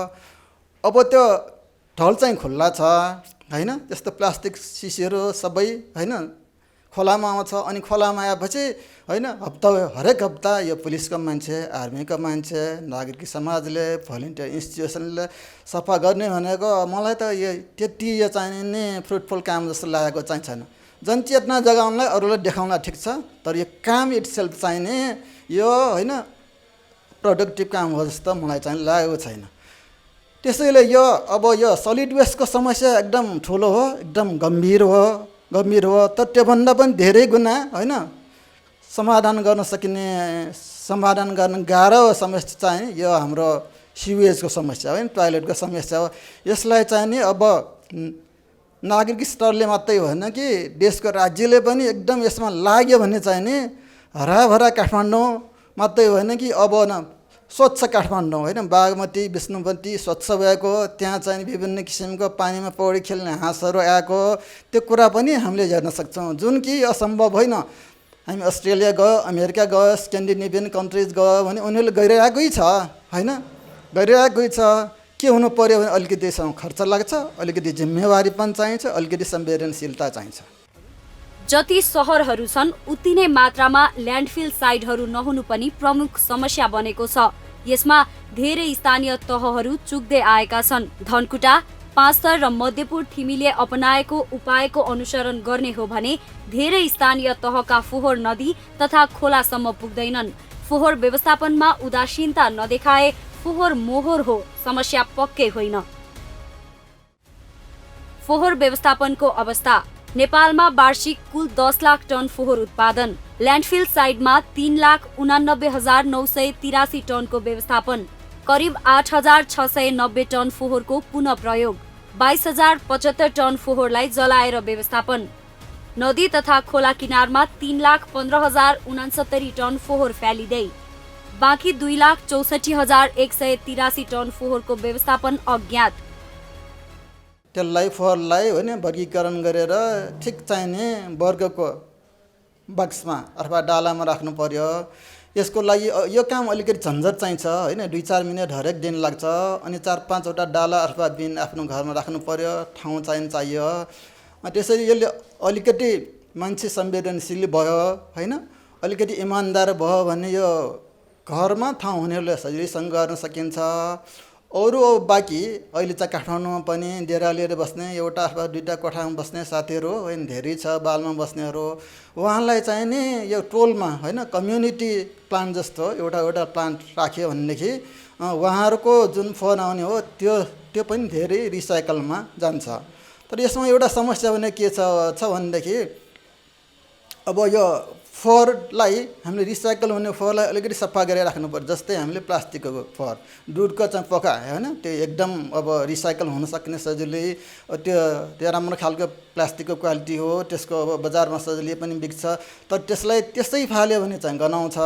त अलिकति सफा गर्यो भनेदेखि होइन जति दिन राखे पनि भयो, जहाँ राखे पनि भयो, अलिकति यसलाई संवेदनशील भएर अलिकति एक दिनमा 2-4 मिनटको मिनट चाहिँ चाहिन्छ, अलिक ठाउँ चाहिँ चाहिन्छ होइन।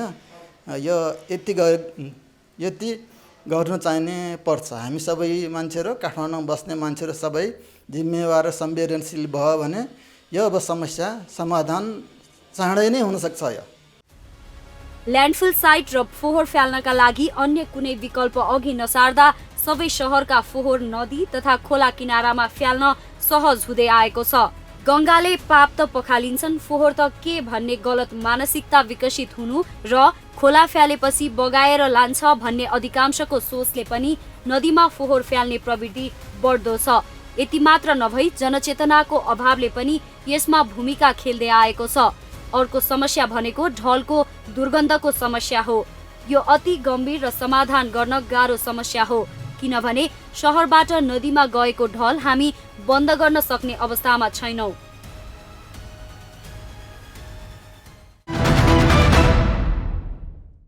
फोहोरलाई उचित व्यवस्थापन गर्न नसक्नु अहिले सरकारवाला निकायको टाउको दुखाइको विषय बनेको छ। तर फोहोर चिन्न सके अर्थात् यसलाई वर्गीकरण गरी व्यवस्थापन गर्न सके फोहोरबाटै मोहर छापिनेमा दुई मत छैन। कुहिने फोहोरको व्यवस्थापन गर्ने हो भने 80% फोहोरको दिगो र वैज्ञानिक व्यवस्थापन हुने अध्ययन अनुसन्धानले देखाएको छ। तर अवैज्ञानिक तरिकाले फोहोर मिल्काउँदा यसले विकराल रूप लिन सक्छ। केही स्थानीय तहले कुहिने र नकुहिने फोहोर छुट्याई व्यवस्थित मात्रै गरेका छैनन्, कुहिने फोहोरबाट नै जैविक मल बनाइरहेका छन्।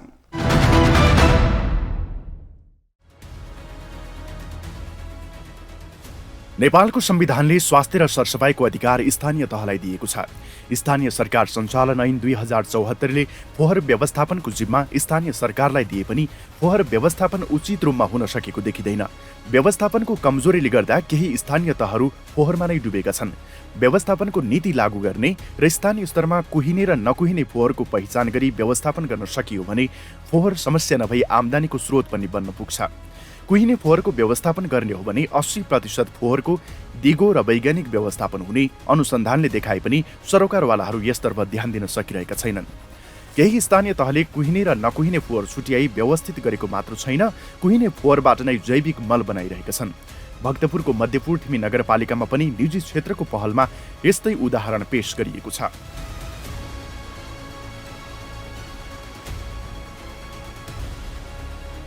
मध्यपुर थिमी नगरपालिका 4 स्थित विष्णु कुण्डलमा 5 रोपनी जग्गामा विगत 4 वर्षदेखि स्थानीयका करिब 500 घरधुरीबाट कुहिने फोहोर सङ्कलन गरी नेपालमै पहिलो पटक जापानी CNBM carbon nitrogen bacteria minerals प्रविधिबाट प्राङ्गारिक मल बनाइदै आएको छ। जापानी प्रविधिको हाको स्मेल प्रयोग गरी कुहिने फोहोरमा रातो माटो, धानको भुस, पिना, सुकेको पात लगायतका अन्य केमिकल प्रयोग गरी प्राङ्गारिक मल बनाइन्छ। यसरी उत्पादन गरिएको मलमा नाइट्रोजन, फस्फोरस, पोटास युक्त हुन्छ, जसले माटोको उर्वरा शक्ति बढाउने कार्यमा सहयोग गर्छ। यसरी मल बनाउने प्रक्रियाले एकातिर फोहोरको उचित व्यवस्थापन भइरहेको छ भने अर्कोतिर स्थानीय जनताहरूले रोजगारी समेत पाइरहेका छन्। जापानिज प्रविधिबाट मल बनाउने केन्द्र हो। जापानिज टेक्नोलोजीको नाम चाहिँ CNBM टेक्नोलोजी हो। यसको चाहिँ फाउन्डर भने चाहिँ रिकियो हासिमोटो भन्ने हुनुहुन्छ जापानिजमा हाम्रो सेन्से। हाम्रो यो चाहिँ अब फोहोरबाट मल बनाउने भएको हुनाले यसले चाहिँ वातावरण दूषितदेखि लिएर सबै कुरालाई चाहिँ कन्ट्रोल गर्छ।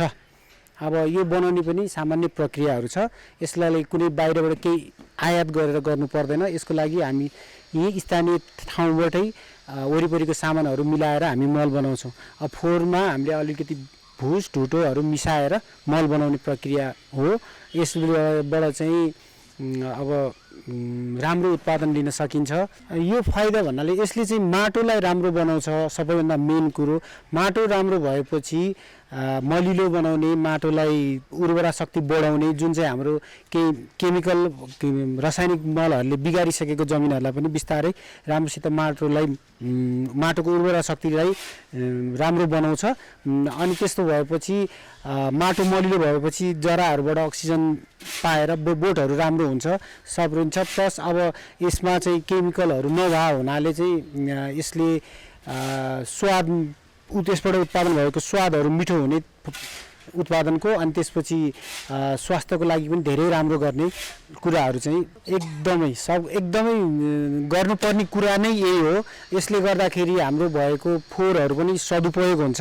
यसले चाहिँ अब वातावरण दूषितदेखि लिएर अब हामीले फोहोर त फ्याल्छौँ, फोहोरबाट हामीले धेरै नै कुराहरू प्रदूषण, माटो, जमिन मुनिको पानी सबै प्रदूषण गरिरहेको हुन्छ। त्यो सबै चिजहरू हामीले यसरी फोहोरलाई ल्याएर मल बनायौँ भने कन्ट्रोल हुन्छ। यसबाट चाहिँ हाम्रो कन्ट्रोल गर्न सक्छ। अब यसको पर्सेन्टेजको आधारमा ठाउँ हेरिकन हुन्छ। काहीँ 70-30 को काहीँ चाहिँ ऊ भनेर आउँछ। त्यसमा पनि अब त्यो 30% बाँकीमा पनि रिसाइकल, रियुज र रिड्युस भन्ने कुराहरू हुन्छ। जस्तो अब कम नै फोहोर उत्पादन गर्ने, काहीँ चाहिँ अब त्यो प्लास्टिकहरूलाई रिसाइकलमा पठाउने, अनि रियुज गर्दाखेरि बोतलहरूलाई चाहिँ कारखानाहरूमै पठाउने, यस्तोबाट पनि कन्ट्रोल गर्न सकिन्छ। अब यसले गर्दाखेरि चाहिँ ल्यान्डफिलको प्रब्लमहरू पनि आउँदैन। अनि खेर अब हामी मानव जातिले गरेको फोहोरले गर्दा माछा लगायतको चरा चरुङ्गी सबैलाई असर परिरहेको हुन्छ। फोहोरले गर्दाखेरि यसले चाहिँ अलिकति कन्ट्रोल गरेर राम्रो हुन्छ जस्तो लाग्छ हामीलाई चाहिँ। एकदमै सहयोग गर्नको लागि नै हामीले यो काम गरेका हौँ। हामी त्यसैको लागि काम गर्दैछौँ। अब हामीले यसरी जैविक मलहरू बनाउन थालेपछि हाम्रो देशलाई चाहिँ बाहिरबाट के अरे यो रासायनिक मलहरूको पनि आयात कम हुन्छ। यसले गर्दा राष्ट्रलाई पनि केही टेवा पुग्छ भन्ने चाहिँ हाम्रो उद्देश्य छ। साथै अब हाम्रो स्थानीय उत्पादनहरूले चाहिँ राम्रो स्वस्थ खान पाउँछौँ। यसले गर्दाखेरि चाहिँ हामीलाई धेरै नै सहयोग हुन्छ। भक्तपुरको थिमी फोहोर व्यवस्थापनका लागि एक उदाहरण बनेको छ। ठूला महानगरहरूले पनि यो प्रविधिको सिको गर्न सके फोहोर व्यवस्थापनको दीर्घकालीन उपाय पनि हुने र यसबाट शहर मात्र सफा नभई आम्दानीको स्रोत पनि हुने कुरालाई नकार्न सकिँदैन।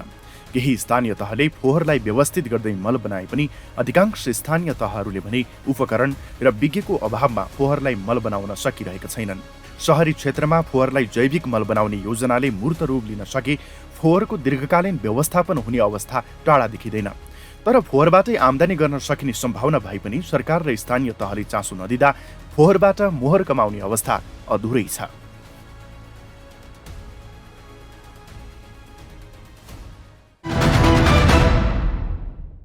उद्योगका लागि भनेर लिएको जग्गा बिक्रीमा राखेपछि मजदुर आक्रोशित बनेका छन्। तर यसमा चनाखु हुनुपर्ने सरकारी पक्ष भने उदासीन छ। सरकारले पनि उद्योगका लागि जग्गा सहुलियतमा दिने नीति बनाउँदा स्थानीयवासीले पनि रोजगारी तथा गाउँठाउँको विकासको नाममा जग्गा सस्तोमा नै उपलब्ध गराउने चलन छ। रौततको गरुडामा पनि भएको यस्तै हो। श्रीराम सुगर मिल्सका लागि भनेर लिएको जग्गा अहिले आएर 81 बिक्री गर्न खोज्दा स्थानीयवासी, मजदुर र मिल सञ्चालन गर्नुपर्छ भन्ने पक्ष अघोषित रूपमा आन्दोलनमा नै उत्रिएका छन्। रौतहटमा जग्गाको भाउ कीमती रूपमा बढ्दै जाँदा सोमबारको संस्करणमा हामीले गौ राइस मिलको जग्गा भूमाफियाको कब्जामा पर्दै गएको रिपोर्ट पेश गरेका थियौँ। अहिले आएर बन्द भएको श्रीराम सुगर मिलको जग्गा पनि करोडौँको भावमा बिक्ने अवस्था देखेपछि मिलका सञ्चालक पक्ष गोल्छा ग्रुपले नै जग्गा बेच्ने तयारी गरेको छ। तर मिल पुनः सञ्चालन गरी स्थानीय उखु किसान र मजदुरहरूको रोजीरोटी खोज्न नहुने आवाज उड्दै गर्दा जग्गा बेच्न नदिने आवाज पनि बुलन्द बन्न थालेको छ। तर मिल बन्द भइसकेपछि जग्गा त्यस्तै छाड्न नसकिने भनाइ गोल्छा समूहको छ।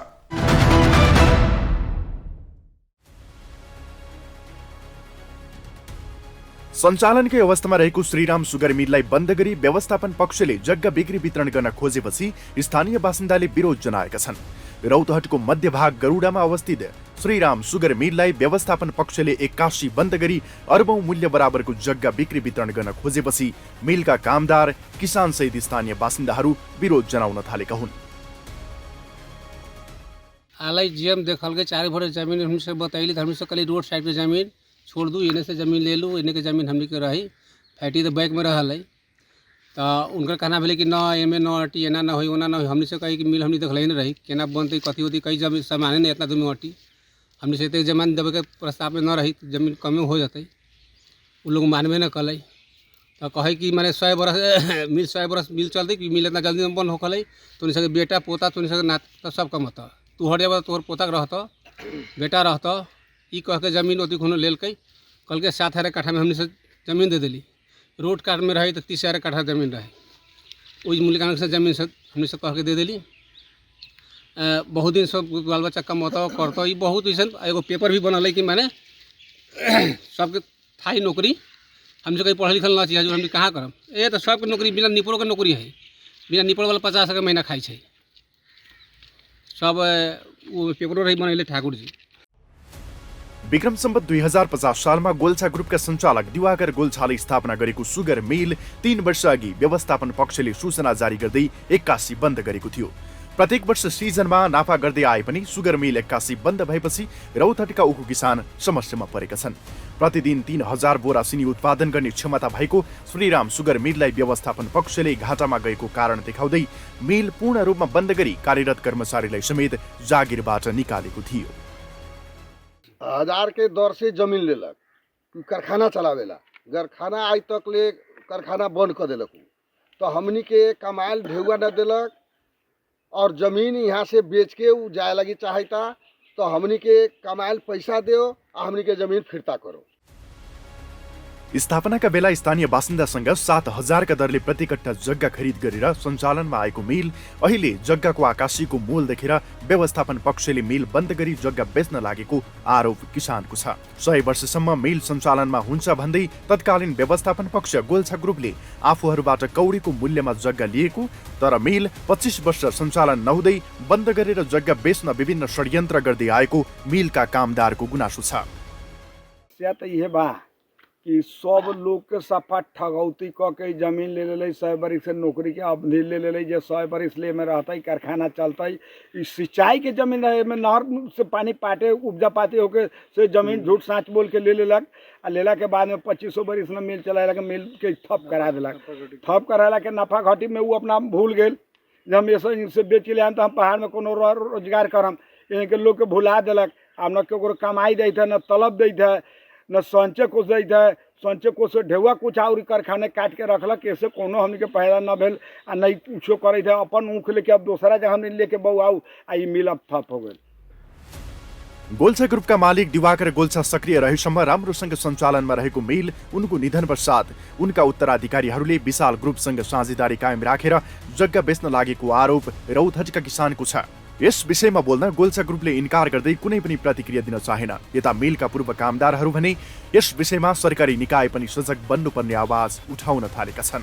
ये 70 दहार है संतपुर के एक लाइसेंस ले रहे श्रीराम सुगर मिल नाम कह के ये चौपुर से लेकर गौड़ तक बीच में कहीं जमीन का न मिलल तो ये जमीन एलंग देखलक कि सूखल बा एलंग पानी के कुछ प्रभाव न रहे तो एलंग जाके सब तक घूम के सबके एगो जयमंगल राय यादव है लक्ष्मीपुर के, ओकरे से कह के ललित नारायण ठाकुर जीएम रहे, सब किसान सबके कह के कि अपने सबके 100 बरस तक नौकरी रही, अपने के बेटा के रही, पोता के रही, पर पोता के रही, ये मिल के आयु बहुत दिन तक रही, बहुत लंबा मिल के नौकरी रही अपने सबके।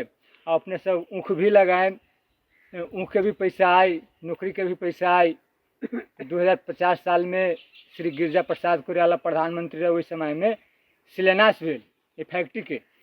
वही समय से फैक्ट्री संचालन में आ गला के बाद में फैक्ट्री चलक, बहुत बढ़िया चलक, बोनस भी मिलक। ओकर बाद में शेयर भी कटलक लोग, बहुत आदमी के शेयर भी डूबल है। में शेयर जे साधारण शेयर वो डूबल है। अब चलते चलते इन्हें जाके ये 3-4 साल पहले 81 सावन में ये फैक्ट्री के बंद के सूचना निकाल लक टाइम ऑफिस के पास में।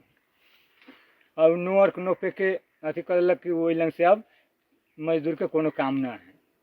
अब फैक्ट्री बंद हो गला के स्थिति में 2 महीना 3 महीना के तलब 2-2.5 बरस के संचय कोष बाकी बा, में जमा न कलक, हमनी के हर हिसाब बाकी बा।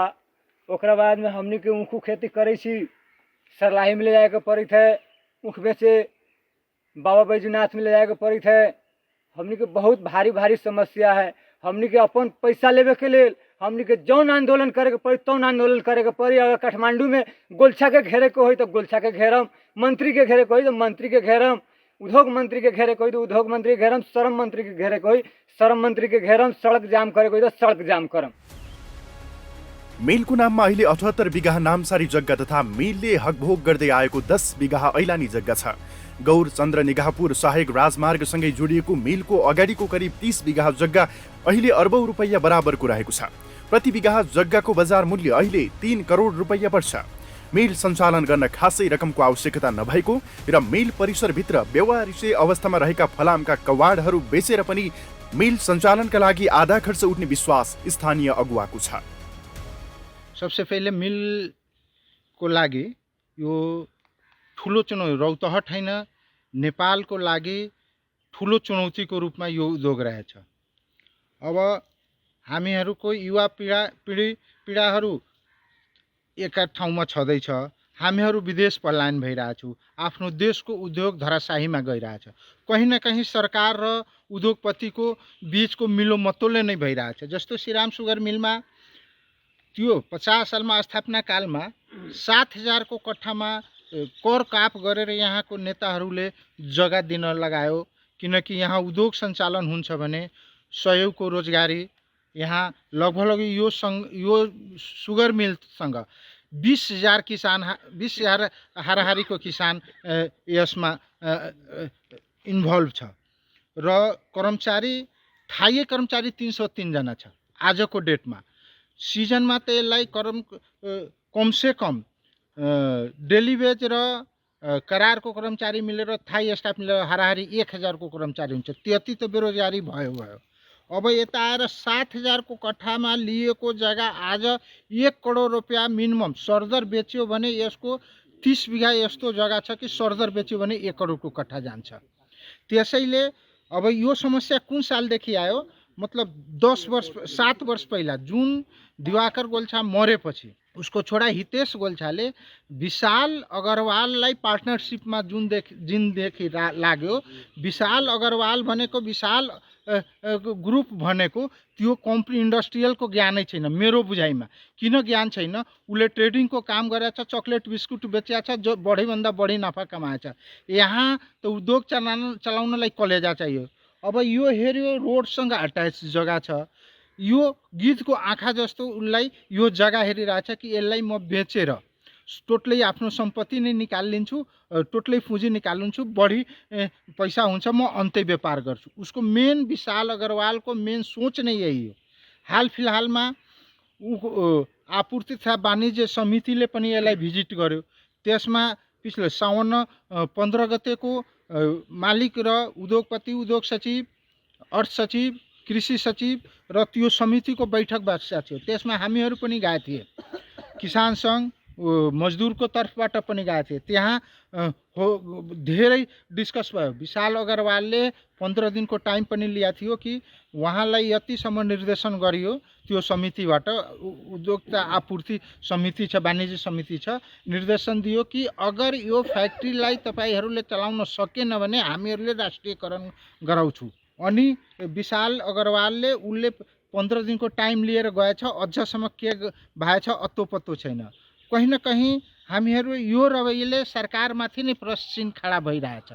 उद्योगपतिले यो सोचिरहेछ अब यता आएर मजदुरको समस्या लथालिङ्ग छ, किसानको पेमेन्ट पनि बाँकी छैन। अब 6 फाटफुट होला, 1.5 करोड होला, कुनै ठुलो कुरा छैन, किनकि त्यो पैसा अझ पनि श्रीराम सुगर मिलको खातामा छ, लिन आउन मात्रै बाँकी छ। त्यसैले त्यति जुन बेला यो फ्याक्ट्रीमाथि किसानको मात्रै 100 करोड रुपियाँ बाँकी थियो, बकेया थियो, त्यो बेलामा यो फ्याक्ट्री बन्द गर्ने नौबत आएन। आज यता आएर फ्याक्ट्रीको किसानको पेमेन्ट 0 छ, अब फ्याक्ट्री बन्द गर्ने नौबत किन आयो? कहीँ न कहीँ यसमा गोल्छा र विशालले को मिलो मतोमा यो जग्गा बेच्ने उनीहरूको चलखेल भइरहेछ। तर हामीहरू यहाँको मान्छेले उसलाई म सचेत के गराउन चाहन्छु कि उसले के सुतेको बेला आँखामा काजल नलगाओस्, सपना नहेरोस् कि यो जग्गा उसले बेचिहाल्छ।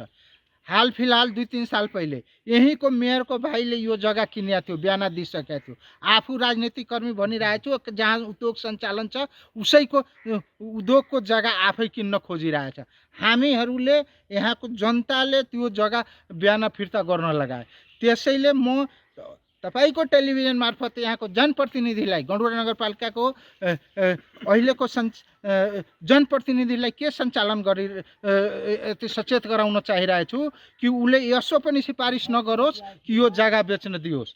किनकि यो जग्गा भनेको श्रीराम सुगर मिलको जग्गा भनेको रौतहटवासीको, यो गडुडा वरिपरिको होइन, रौतहटवासीको एउटा गौरवको कुरा छ। आफ्नो खुन पसिना दिया छ, उसले मर्ता क्या नहीं करता, यो हिसाबले उसले जग्गा बेच्न जान्छ, जग्गा बेचिलिन्छ। कसैले किन्या पनि छ, भूमाफियाहरूले धेरै चलखेल अहिले चलिरहेछ। सबैको आँखा यो श्रीराम सुगर मिलको जग्गामा परिरहेछ। विशाल ग्रुपको त कुरै छोड्नुहोस्, छोट क्लटमा ऋण दिइरहेछ एनआइसी एसिया थ्रु। कति जग्गा त्यसै अब ऋण तिर्न सकिरहेको छैन, जग्गा त्यस्तै हड्पिरहेछ। हजुरहरूबाट के बाँकी होला विशाल ग्रुपको नौटङ्की? त्यसैले म के भन्न चाहन्छु र नेपाल सरकारसँग के आग्रह गर्न चाहन्छु, यो सुगर फ्याक्ट्री सञ्चालन गर्नलाई रौतहटवासी खास गरी श्रीराम सुगर मिलबाट लम्भावित किसानबाट के सहयोग चाहियो, यहाँको मजदुरबाट के सहयोग चाहियो, यहाँको अगल बगलको लोकल लिडरको के सहयोग चाहियो, टोटलै कोर्डिनेट गर्नलाई व्यक्तिगत म लगायत यहाँको जति जग्गा धनी छ सबै त्यसमा कोर्डिनेट गर्छ। सरकारले यसमा छिटोभन्दा छिटो पहल गरोस्। मिल कसरी सञ्चालन हुन्छ, मिल सञ्चालन भएपछि कमसेकम 20,000 किसान रौतहटको यसबाट लम्भावित हुन्छ। जुन बेला यो फ्याक्ट्री सञ्चालन हुँदा रौतहटमा जम्मा 13-14 ट्र्याक्टर थियो। मिल सञ्चालन भएदेखि 1 सालमा लगभग 13-1400 भएको थियो। आजको डेटमा त रौतहटमा कमसेकम 13-14 हजार ट्र्याक्टरै होला। विकास त भएकै छ।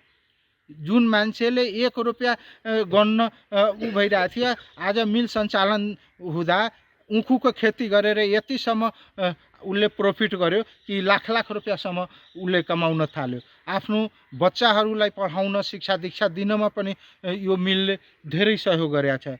त्यसैले मेरो एउटा के सुझाव छ, सरकारलाई म 2-3 चोटि त्यो आपूर्ति समितिमा पनि गए र म अनुरोध पनि गरेको छु। उहाँहरू पनि आश्वासन दिएको छ अगर यो फ्याक्ट्री उद्योगपतिलाई सञ्चालन गर्नुपर्छ। नेपालका युवाहरू विदेश पलायन भइरहेछ, त्यसलाई रोक्नलाई, आफ्नै देशमा रोजगारी दिनलाई कहीँ न कहीँ कल कारखाना लगाउनै पर्छ। नयाँ कल कारखाना लगाउनलाई सरकारले जोड दिइरहेछ और पुरानो कारखानालाई धराशाही गरिरहेछ। मलाई यो सरकारको नियतमाथि किन क्वेसन उठिरहेछ कि मधेसलाई, प्रदेश सरकारलाई पनि म के अनुरोध गर्न चाहन्छु कि मध्य प्रदेशमा यही लालबाबु राउतले भनेको थियो कि म यसलाई इन्डस्ट्रियल हब बनाउँछु, जुन कि एउटा रौतहटमा तपाईँको वीरगन्जको वीरगन्ज चिनी कारखाना भयो, कमसेकम 100 कारखाना बन्द परेको छ। त्यसमा प्रदेश सरकारले के पहल गरेको छ मलाई अहिले पनि थाहा भएन, तर म प्रदेश सरकारलाई पनि यो अनुरोध गर्न चाहन्छु कि यो फ्याक्ट्रीलाई छिटोभन्दा छिटो सञ्चालन गर्नलाई उद्योगपतिलाई के सुविधा दिएर हामीहरूबाट के सुविधा लिनुपर्छ त्यो उपलब्ध गराएर सरकारसँग, सङ्घीय सरकारसँग प्रदेश सरकारले पनि पहल गरेर यो उद्योग सञ्चालनमा ल्याओस्, यही धारणाका साथ अनुरोध र अपिल पनि गरिरहेछ। किसानहरूले 1 वर्षसम्म उखु उधारोमै दिने भएपछि मिल सञ्चालन गर्न कुनै कठिनाई नभए पनि व्यवस्थापन पक्षले चासो नदिएको स्थानीयको गुनासो छ। मिल सञ्चालन हुँदा 300 को हाराहारीमा स्थानीय बासिन्दाहरूले प्रत्यक्ष रूपमा रोजगारी पाएका थिए भने उखु क्रसिङको सिजनमा 1000 भन्दा बढीले रोजगारी पाएका थिए। मिल सञ्चालनमा रहँदा सो क्षेत्रका कुनै पनि व्यक्ति रोजगारीका लागि विदेश हुने क्रम थिएन, तर अहिले अधिकांश व्यक्तिहरू रोजगारीकै लागि नेपाल, भारत तथा विदेशका विभिन्न शहरहरूमा भौतारिनु पर्ने अवस्था छ। नेपालमा लगभग 1300 बढी नदी, खोला, नाला र खहरेहरू छन्। मानव सभ्यताको विकास नदीको किनारबाट नै सुरु भएकोले धेरै स्थानका बस्तीहरू नदी तथा खोला नालाको छेउमा अवस्थित छन्। यही कारण पनि नदी तथा खोलाको उपस्थिति बस्तीसँग जोडिएको छ। नदी तथा खोला तर्नु पर्दा फड्के सानोतिनो पुल बनाउने चलन गाउँघरमा पहिलेदेखि नै भए पनि नेपालमा भने राणा शासनकालदेखि नै व्यवस्थित रूपमा झोलुङ्गे पुलहरू निर्माण गरिए। धेरै जिल्लालाई मात्र जोडेन झोलुङ्गे पुलहरूले। देशभित्रको आन्तरिक व्यापारलाई पनि उत्तिकै सम्कायो। मानिसहरूको आवत जावतलाई मात्र सहज बनाएन, तीर्थयात्रादेखि देशको प्रशासनिक कामलाई पनि उस बेलादेखि नै सहयोग पुर्यायो। तर समय बदलिँदो छ। हिजोका धेरै प्रिय चिजहरू अहिले काम नलाग्ने भन्दा धेरै जिल्लाका झोलुङ्गे पुलहरूको हालत पनि यस्तै भएको छ। म्याग्दी सदरमुकाम बेनीको मङ्गला घाटमा निर्मित नेपालकै पहिलो झोलुङ्गे पुल यसको नमुना बनेको छ।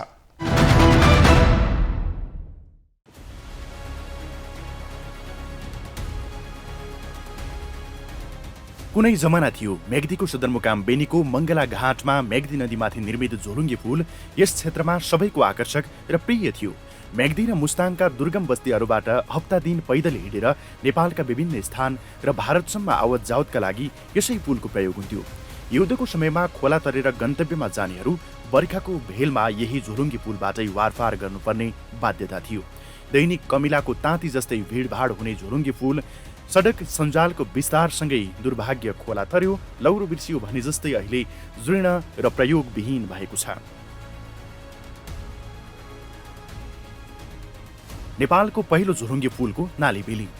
म्याग्दीको पुरानो बजार मङ्गला घाटमा विक्रम सम्वत 1944मा पुल निर्माण। पाती चढाउने डिल र मङ्गला घाटसम्म जोड्ने गरी पहिलो पुल बनाइयो। बागलुङको गलकोटका स्वर्गीय लालप्रसाद शेरचनले पुलको निर्माण गराए। लुकुर वनको काँचो फलाम र रुम गाउँवासीको सिप प्रयोगबाट पुल निर्माण।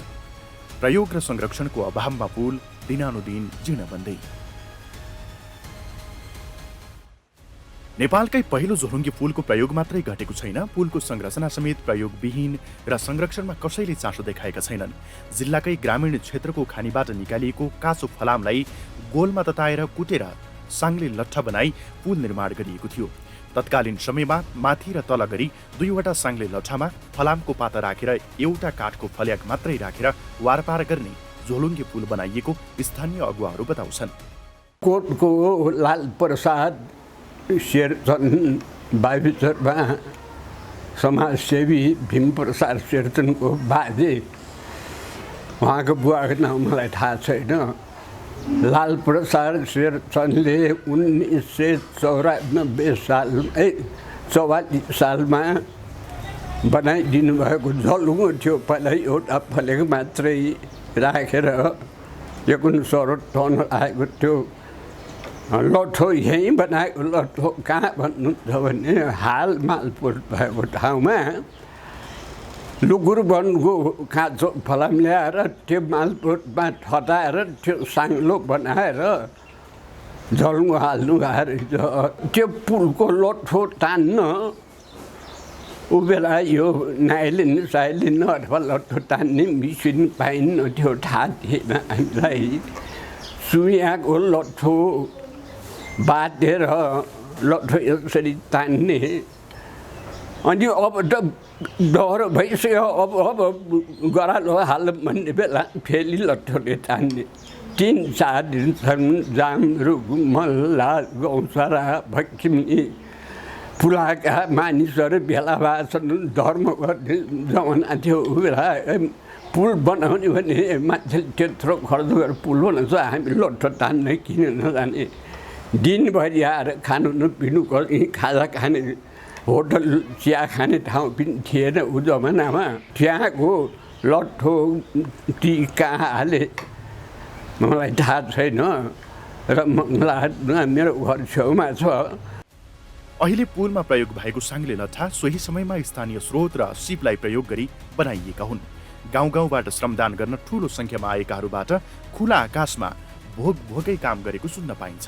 विक्रम सम्वत 2014मा मेग्दीको बाबिया चौरमा बसोबास गर्ने पुलका निर्माणकर्ता शेरसनका नाति भीमप्रसाद शेरसनका दाजुभाइको पहलमा झोलुङ्गे पुलको रूपमा विकास गरिएको थियो। पुरानो र ऐतिहासिक महत्त्व बोकेको यो पुलको काठ कुहिएको र जाली समेत तितरबितर हुन थालेपछि स्थानीयले धेरै पटक देउसी भैलो खेलेर रकम सङ्कलन गरी एवं अन्य विविध माध्यमबाट समेत मर्मत गरेका छन्। पुल साह्रै जीर्ण अवस्थामा भएको हुँदा हामीले 2043 सालतिर फेरि हामी मङ्गलाहाटका युवाहरू भैलोबाट पैसा उठाएर यो मर्मत गरेका थियौँ र यो पुल मेग्दी जिल्लाकै एउटा सबभन्दा पुरानो र नेपालकै पुरानो पुल हो, एउटा 1 नम्बरको पुल हो। यो पुल भएर नै ऊ जमानामा अन्य पुलहरू हामीसँग यो पुल पार गरेर बागलुङ पर्वत जाने बाटाहरू थिएनन् र यही बाटो भएर मानिसहरू आवत जावत गर्थे। हजारौँ मानिसहरू आवत जावत गर्ने मुख्य बाटो नै यही हो। यो ठाउँमा पुल बन्नु अघि यस क्षेत्रमा कुनै पनि पुल थिएन। तत्कालीन समयमा गुल्मी र बागलुङवासी सहित मेग्दी र पर्वतका स्थानीयवासी सबैजसो यही पुल भएर वारपार गर्थे। लामो समयसम्म मेग्दी खोला पारीका स्थानीयवासी र वारीका स्थानीयका लागि वारपार गर्ने मुख्य माध्यम नै यही पुल बनेको थियो। पुल नेपालकै पहिलो र ऐतिहासिक भएकोले बेनी नगरपालिकाले यसको संरक्षणमा चासो देखाउने गरे पनि मर्मत कार्य दिगो नहुँदा समस्या हुने गरेको छ। चालु आर्थिक वर्षमा मर्मतका लागि वडा कार्यालयको सिफारिसमा नगरपालिका, प्रदेश सरकार लगायतका निकायबाट समेत पुल मर्मत र यसको आसपासका क्षेत्रलाई थप व्यवस्थित गर्ने गरी बजेट विनियोजन गरिएको छ। झलुङ्गे पुल जुन मङ्गलाघाट बेनी नगरपालिका वडा नम्बर 7 र 2 जोड्ने जुन पुल छ त्यसको लागि पर्यटन प्रवर्धन र परम्पराको जगेर्ना गर्नको लागि बेनी नगरपालिका वडा नम्बर 7 को तर्फदेखि हामीहरूले 5 लाख रुपियाँ विनियोजन गरेका थियौँ। र पनि यो मङ्गलाघाटको यो संरचना जस्ताको तस्तै राख्ने, वारीपट्टिको ढुङ्गाहरूको संरचना जस्ता तस्तै राख्ने, देउराली पारीतर्फको संरचनामा ठोरे उकासेर स्टिलको डेक राख्ने अनि नयाँ लठो पुरानो लठो सँगसँगै माथिपट्टि राख्ने गरेर झलुङ्गे पुल क्षेत्रगत कार्यक्रमले 85%, नगरपालिकाले 13% र स्थानीय श्रमदान 2% गरेर 7%मा हामीहरू यो नयाँ संरचना बनाएर यो झलुङ्गे पुल जुन नेपालको पहिलो झलुङ्गे पुल हो यसको संरक्षण सम्वर्धन गर्नको लागि बेनी नगरपालिका वडा नम्बर 7 तयारी रहेको म सम्पूर्णमा जानकारी गराउन चाहन्छु। यिनीहरू डिजी साहबसँग हामीहरू स्थानीय बसेर यो कस्तो खालको बनाउने भन्ने सरसल्लाह भएको छ र यो बर्खा लगत्तै यो पानीको मापन गरेर बर्खामा कति आउँछ, हिउँदमा कतिसम्म आउँछ, त्यसको उचाइ कति हुनुपर्छ हामीहरू यसको डिपिआर तयार गर्ने तयारीमा छौँ। झोलुङ्गे पुलको पुरानो शैलीलाई यथावत राखेर जिल्लाकै पहिलो तथा पुरानो पुलको स्वरूप नविग्रहणी गरी मर्मत र संरक्षण गरिने तयारी गरिएको छ। मेग्दीको सन्दर्भमा मूल्यवान ऐतिहासिक सम्पदाको रूपमा रहेको झोलुङ्गे पुलको फाटफुट प्रयोग गर्नेले समेत ज्यानको जोखिम हुन थालेपछि प्रयोग गर्न छोडेको अवस्था छ। तर यस पुलको संरक्षण गर्न सके पैदल यात्री र झोलुङ्गे पुलको इतिहास जोगिँदा मेग्दीको गौरवमा एउटा इट्टा चिरस्थायी हुने निश्चित छ।